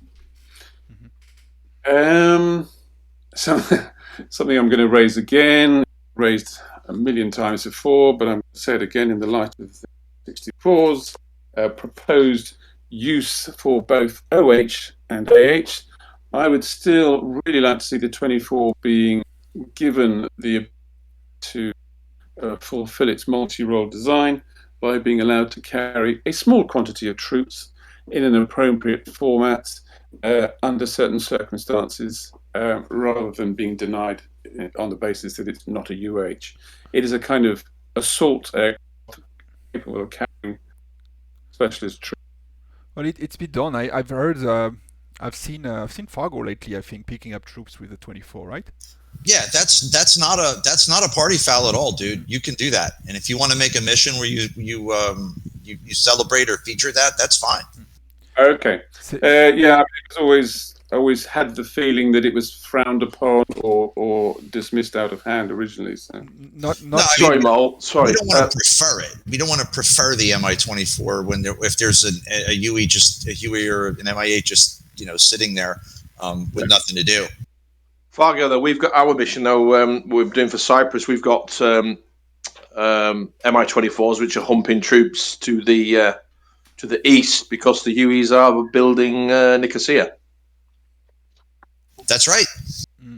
Would it be one question? Would it be possible maybe to have the Mi-24s, if you're having a target, you might not be able to engage? You guys could be taking tow units, or even, I don't know what else can be taken, anti-tank troops, to then use those to engage, I don't know, targets like Tours or something like that. Something you normally would it would be too risky to engage yourselves. Yeah, that's a good use case, I think. Well, the 24 is very well armored and is capable of taking quite a beating, so it's able to go ahead and put things in place, isn't it? Finish your slide, Mole, because I've got a couple of answers here for you. I think I've covered point 6, which is kind of integrated with point 5, point 4 in a way. I'd like to see. We tend to sort of train in squads by squad, rather than a lot of. I think it's already been raised by the OH guys and to some extent UH. We're sort of coming on at the end. I totally agree. I think training should be using more mixed airframes and types, combining their various roles in active training as opposed to missions. It's fine we go into missions based on our training, but I don't think we're getting enough training to be good in those missions. And we tend to see missions which have these guys do this and these guys do that and those guys do that. And I think it'd be good to see that training brought together more constructively as training, rather than as we've got a mission, Statue's built this fantastic mission, we've got to get through it. And sometimes there's a situation where people don't really know what they're doing, and each squad is doing its own little thing on its own little, rolling track, as it were. It really depends more on the. Sorry, Stagia. It really depends on what's the mission designer anyway. So there's no rules about saying no. The MI-24 should never pick up troops for sure, and it happened before. If the mission designer wants the MI-24 to pick up troops, and you guys going to pick up troops, I have no problem with that. The thing about also that we just realized on the training, and we talked about Statua, but we did this busy day this week, and the job we had to do between the Gazelle and the 24, it was like the ideal couple. I think it was perfect. We are getting along so well on the OH to do and work with the 24. The way the 24 is kind of limited in a way to get some information or reconnaissance information that you can provide as an OH. We worked together with the 24 and it worked awesomely. So I totally agree that we need to build up some kind of more training scenarios when we can have those two OH and 24 working together. Yeah. Okay. I like the whole idea of OH is defined. The strike element of the K50 is to take out the anti-air element, and then just use the 24 to hammer the whole grid square. Yeah. That's what I want to use the 24 and the OH. That's how I would like to use the AH element. Use the K50 for surgical stuff, and use the 24 just to hammer the whole grid square. The 24 is a bomb truck. That's what we came up with at the end of the busy day. So the 24 is a bomb truck. The OH is telling them what to do, and then they're just hammering the target. If I may add just one thing regarding point 6, when we flew the other day with Houseman, it was clear that he doesn't know how to use us.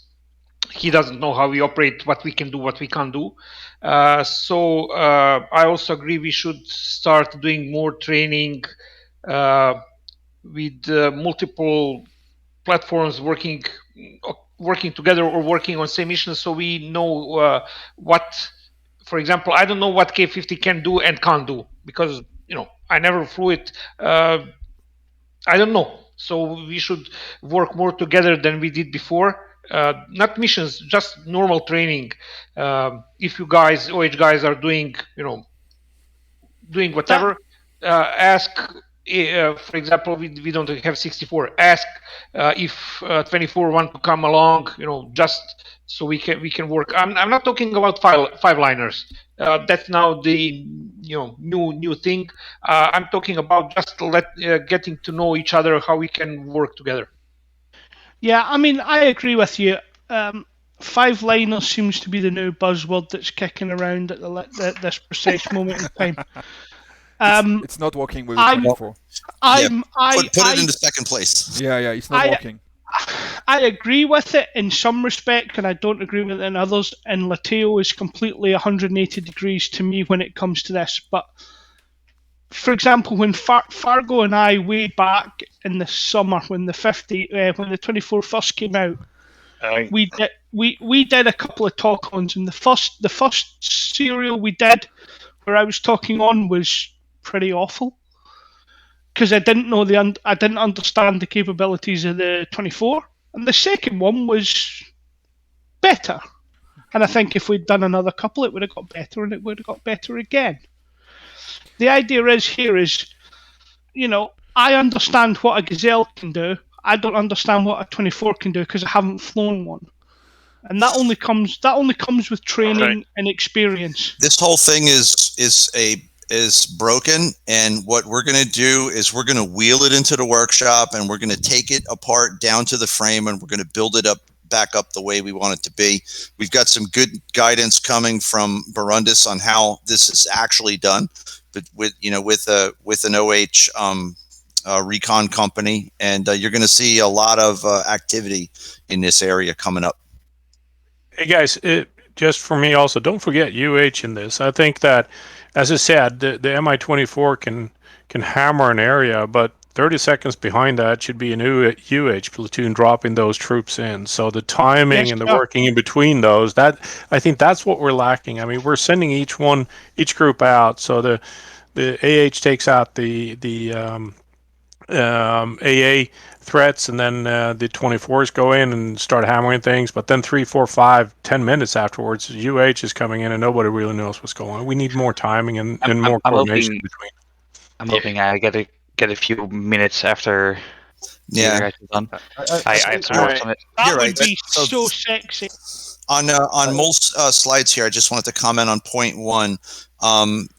So 24 pilots don't really have to leave for the 64. I mean, they can choose to be in the 64 platoon, but they can still be, under our current rules, an RL1 in both platforms.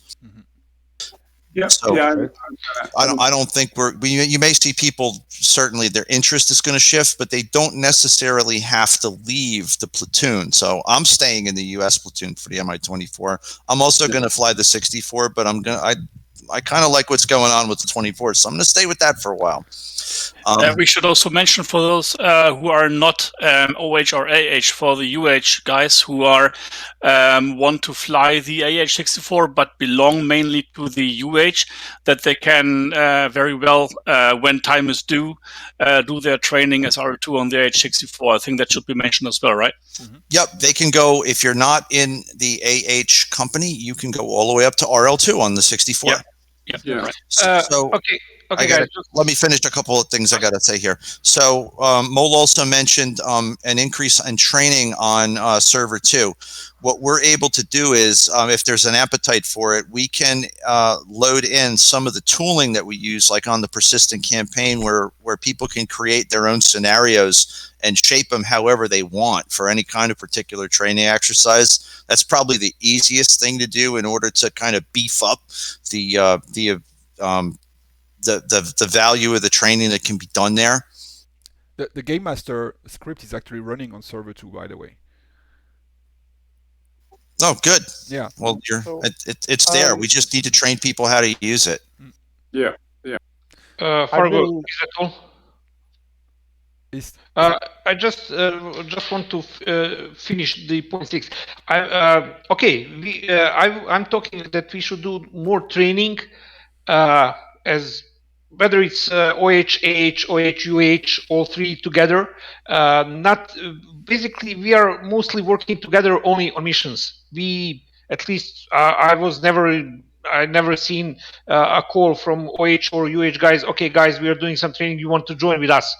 Do something, whatever we figure out we want to do. That's what I'm talking about. More training, working together. There was, yeah. I've seen. So I'd like to make my points here. I'm trying to make for the last 5 minutes.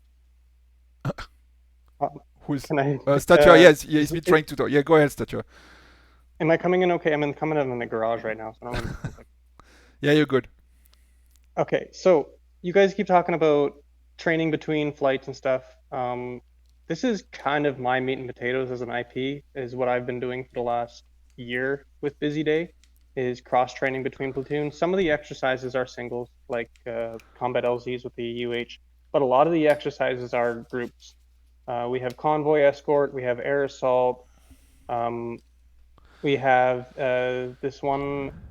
It was a LZ. I can't remember the heck the name called it, but basically OH had to scout out LZs, look for threats, call AH in using 5 lines, and then UH would come in right behind with troops. These are training exercises.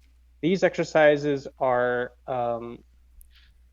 very verbally written out, so you know what to expect in the exercise. You know what you're expected to do. You know what the other flights are going to be expected to do. So you're kind of, it is really integrated in that multi-ship training. And the really point I want to drive across here is I've built this training system to be user-friendly. So you don't need any mission building experience. You don't even need to know how to use the GM script. All you have to do is know how to navigate a menu and click buttons. And I'm going to be publishing a bit of a document that I would like to be pinned in the training cycle that I'll keep updating, which is going to include all the exercises and what the exercises are about. So then any IPs here, EU, US, the latest version of Busy Day is always going to be on server 2. So any IPs, if you want to run Busy Day, just pick an exercise, give me a shout. I'll make sure that that exercise is up to date with DCS, it's working, and I'll put together a unique briefing for you. I can do that in about the course of 30 minutes. So if you guys really want to do this multi-ship training and you're an IP, give me a shout and I'll get it set up for you. So keep in mind, guys, on server 2, I don't know if everybody knows, but there's you can change the mission. You don't have to ask anyone because there's this SL mod script that runs on the server, meaning like you can actually load whatever mission is on the server 2, including Busy Day. So the training mission running 24/7, you don't have to fly this training mission. It's kind of here to make things easy and easier, but then as Statua say, the Busy Day miss file is always on server 2. If you want to fly specifically on Busy Day, you can load this mission by yourself. You don't need to have any kind of specific access rights. It's all documented in the tutorials on the forum. You go on the tutorials forum, Black Jardin server 2 tutorial, and it explains how you can load whatever missions you want. And the same goes for server 1 for loading like the night version of the campaign or restarting it if you wish to do that. Just be courteous, and if people are flying, check with them first and see if they mind. Yeah. Yeah, of course. Again, that's not my point. For example, let's say Statua, you're training now RL2 on Gazelle, and you are training how to use Vivian. You are training with Moriarty, for example.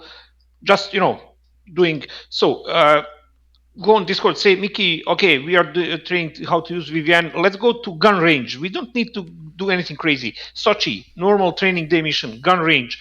We'll position, we'll try to use, you will teach how to use Vivian, spotting those trucks, giving me a 5-liner. You want to help out. That's what I'm talking about. Not Busy Day is basically a mini mission, scripted, announced in advance. You need to sign up for that. You need to plan for that. This is ad hoc training. You want to join? Let's have fun. That's it. Hey guys, I am out of time. It's Fargo. I have to leave. I just want to thank everybody for attending, and BSD is a huge part of my life. I was honored to host the in-person meeting this year, and I'm looking forward to a great 2022. So thank you all, guys. Thanks, Fargo. Thanks, Fargo. Okay, guys, let's move on anyway. I got some points here. I will put that back into writing. Let's move on to BK, because it's been 3 hours. That's what I got from BK regarding his what he wants to talk about. So you want to develop that maybe, BK? So don't give me no crap about this. This took me almost 3.5 minutes to make, and I had to go back and edit it to add the sound effects. Yeah, I see that. So, no, I'll keep it really short. I mean, I know this is going on a 3-hour long discussion here. Most of the points I was going to say as company commander has already been covered. That there's things in the works where last year I really saw it as all 3 platoons were kind of getting their feet and learning how to train together. And as like Mickey said, I don't know like what a KA-50 can do and what it can't do.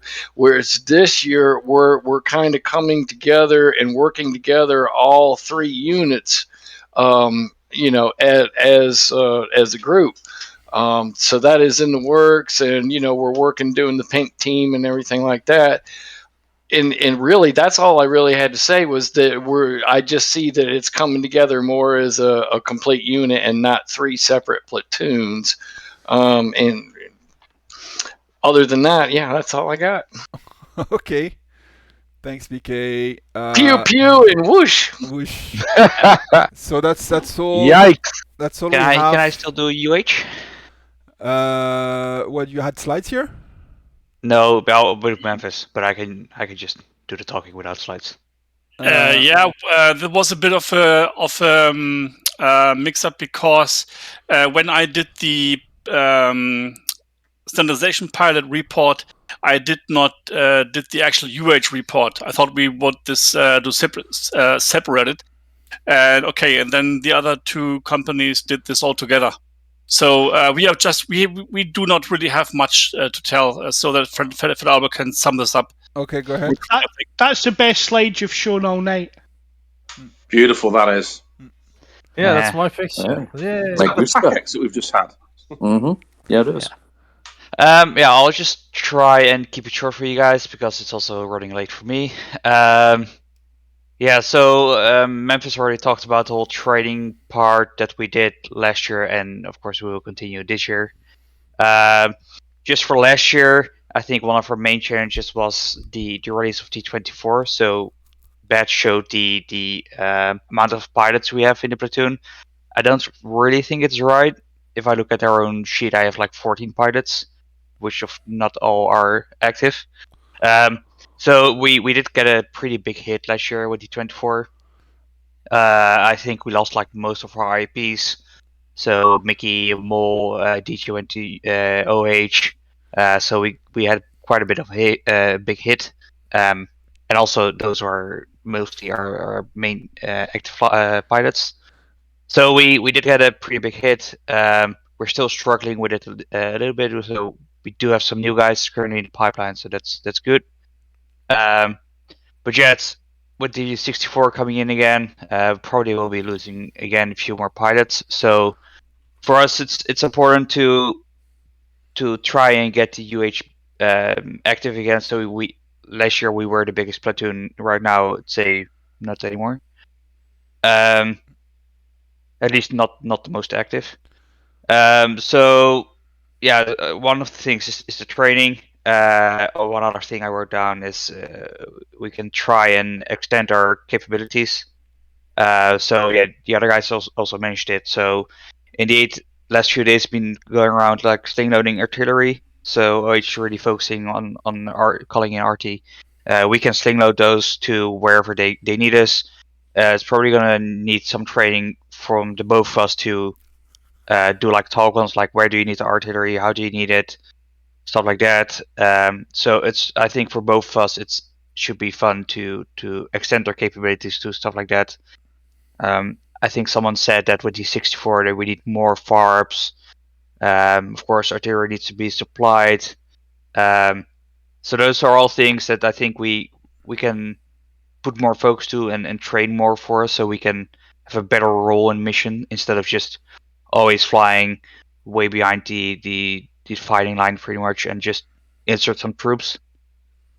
So I think that will be really nice to to also indeed combine the squadrons and work on stuff so we can actively engage in the mission again. Really looking forward to that. Then one of the things to get interested in the platoon again, it's hopefully the UH-60. I'm really hoping they can improve it from what we already have. It's a fun mod, but it's, at least in my opinion, not quite there yet. So I'm hoping they can really improve it and we can look at implementing it in BSD. I think that will really spark interest in UH again. Yeah. or any other helicopter, of course. 47, for example. So yeah, that's 2022 for us. Yeah, so mainly trying to get UH lively again and see what we can do. You're still big, the UH, or you're still the biggest group. Yeah, but I don't really see where the numbers come from. So I think what's happening is that all the guys that used to be in UH transferred to AH and they kept their R2 Yeah, on I think UH. that's exactly it. They don't actively fly with us. Yeah, that's really a thing that we don't really track and we can't really track because it's not represented on the website. Those guys that you mentioned, like 14 R2s or so, they are in fact R3s already because last time they flew UH is ages ago. Maybe there is one or other pilot who is from time to time flying, but for the general amount, it's they stick to the current company, which is okay. That's what they choose. It's just the fact that these numbers do not represent the reality. Yeah, no, they don't. In reality, is what I said that currently EU UH looks like 5 RL1s. This is Fat Albert, Memphis, Hollywood, Lenny, and Randy.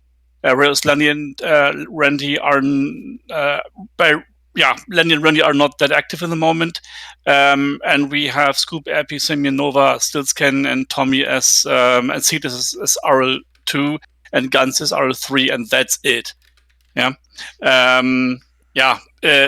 by the approach from the H64, we fear really to bleed out, literally. So that's something we should really keep in mind. Okay. That's one of the reasons why I think the although it's a mod and although it has its limitations, that's one of my thinkings is why the 60, the UH60 should be given serious consideration. Yeah, the moment you have the 60 on the UH, it's going to be the same effect than the 64 in the AH side. I'm going back to UH. Okay, guys. That's indeed what we hope. And then one thing I wanted to add more, which is really quick. So we were talking about getting to know other platoons. I know some people asked for a left seat during a mission with UH. So for us, that's really easy. We don't need left seat really. So everyone is free to join a left seat in the mission if you want to experience what UH is like. If it's up to me, it also do with the other platoons. So, but it might be a little bit more difficult because then I can shoot missiles in E24. So if I go front seat, that will be useless. But everyone's free to join UH and left seat. Probably take you up on that just because. Yeah. I'd like to explore. Sorry, I'd like to explore. Go back to Black Hawk Down when the AMC was sat in the left-hand seat of the UH-60, commanding the battle, and I'd like to try and explore that and do AMC in the left-hand seat of a Huey. You're more than welcome. Well, technically, if it was in a Huey, he'd be in one of the gunner seats because he was sat in the back. Was he sat in the back? Was he? I thought he was sat in the front. Oh yes, he was. No, he was sat in the back. He was. Yeah. Yeah. Look at so you can do it from now. A gunner seat. Can I sit in the back? Can I? Yep. Yeah, you can sit in one of the gunner seats. Yeah. I'll have to have a look at that. Seriously, look at that. We'll get you a cup of tea in the back. Cup of tea would be nice. Yeah. Yeah. Captain Farquaad Smythe. Captain Farquaad Smythe. That's him. Okay, guys, let's wrap it up. It's 3 hours and 17 minutes now. Yeah. I'm just going through the few notes I have. Actually, it's not that much, so that's pretty good for me. I understand the anxiety around the 64, and I'm gonna definitely within a couple of days here open a new survey, try to get a feel about who wants to go where.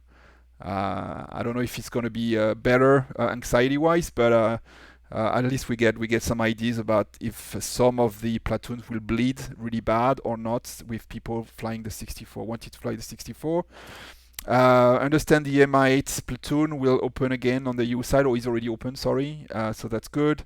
I got an action also to add somehow what channel the new guys can access on sign-in. and pin that to the sign-in channel. Seeing with Flappy if there's a way to tag the IP who checked any given task for a pilot. I think that's going to be complicated. And on the training mission, on the side of the training mission, having a little bit more, I guess, flexibility from what I heard. Again, I haven't been haven't been advertised that much the fact that you do have the game master script running on server 2 that you can add pretty much whatever you want on the map. The idea behind the training mission is to provide something that is constant, not dynamic, and repeatable all the time. Hence for the training, so you can train on server 1, but because of the dynamic nature of server 1, you probably never find the same situation all the time, and that's what we're trying to get from server 2, having all the time the very same thing that you can run over and over again until your pilot, your trainee actually make it. Hence the lack of dynamic, too many dynamic things here going on server 2. Did I miss anything here? No? I've got one more to add, Bad. Mm-hmm. We spoke about it before. In the Others tab on the flight, when we go to hours, my logbook, can we have something for AMC? You've got JTAC, you've got ATC, you've got combined hours, but nothing for AMC. Yeah. Can we add that? Because obviously I've got an AMC. I'm not just saying obviously look at me, I've got an AMC qualification. Adding that or changing a name, like I think like. Combined. I think combined arms has merit for people obviously who want to get the PPU on and the BTR rating, like I did last year, chasing after that MI8. Certainly JTAC and ATC, absolutely, with the work that Moriarty's on about doing as a controller. But I think probably AMC as well as another tag, please. Sure, I can do that easily. Thank you. Thank you, sir. Gizmo, you wanted to close the meeting? 1 minute? No, I didn't want to. I just wanted a couple of things that I wanted to say. One of the things for me for 2021 that I really enjoyed. First thing was the BSD meet, and I'm so pleased that I made the effort to go over and meet you guys and the guys that were there. And I'm really looking forward to hopefully we can do something with 2022, either UK side or US soil or somewhere else in Europe or whatever. But one of the main things that I've kind of picked up from listening for the past 3 hours. For 2021, I think one of the biggest things that kind of came out of it was the fact that rather than being the separate platoons, we've all kind of started to try and wanting to work together. And that's where I see us developing as BSD, is that we're actually going to start trying to work together as one unit, as BSD, with 3 separate platoons within BSD to achieve a common goal. And that's what I'm really looking forward to seeing how BSD develops with regards to that. And then finally, to finish, I just want to say thank you to you all, everybody that I've met, everybody that I've discussed, everybody that I've chatted to, and everything else like that, for allowing me to be part of this community. It's wonderful. We all live in our own little worlds and stuff, but we all have our own little thing that we do in our own little gimp chairs, weirdo chairs, and everything else like that. Our wives and everything else like that seem to put up with, and it's a fantastic community. And I just want to say thank you, because you're a light at the end of the tunnel, and the dark days descend. And I'm coming over to your house, Gizmo, and I'm gonna go stand in the middle of the street. He's got a field. You don't want to do that where he lives. He'll just run over you. I'm sure they will. I thought you would want to get in the. Sounds like a story. Yeah. I think I just hit a bloody American. If he wasn't bloody when I started, he's bloody now. That's right. I think the chance you get hit by a sheep is more higher than a car. Oh, more than likely, yeah. Oh, exactly sheeps don't go near Gizmo. They all know him too much. How dare you talk about my wife like that? All right, guys. Thank you so much. It was a good meeting, I think. We did better than the previous. I think it was more than 4 hours, so it's good. You're on the right 4 track. hours the last one. Yeah. My eyes were bleeding. We did good. Thanks for everyone. Thanks for for joining. Thanks to the leaders who sent me the slides and how to talk about this. Thanks for everyone for the community, because like just everyone else, I think I really enjoy being with you guys and doing what I'm doing and flying with you. Hope the 22 will be great. I will be uploading this video on YouTube, and I'll let you know. I'll give you a link, but I guess you don't care because you've seen the presentation. It's more for the people who couldn't attend. Have a great night for you and a great evening for US, and see you soon, guys. Take care. Cheers all. Thank you. Bye. Bye.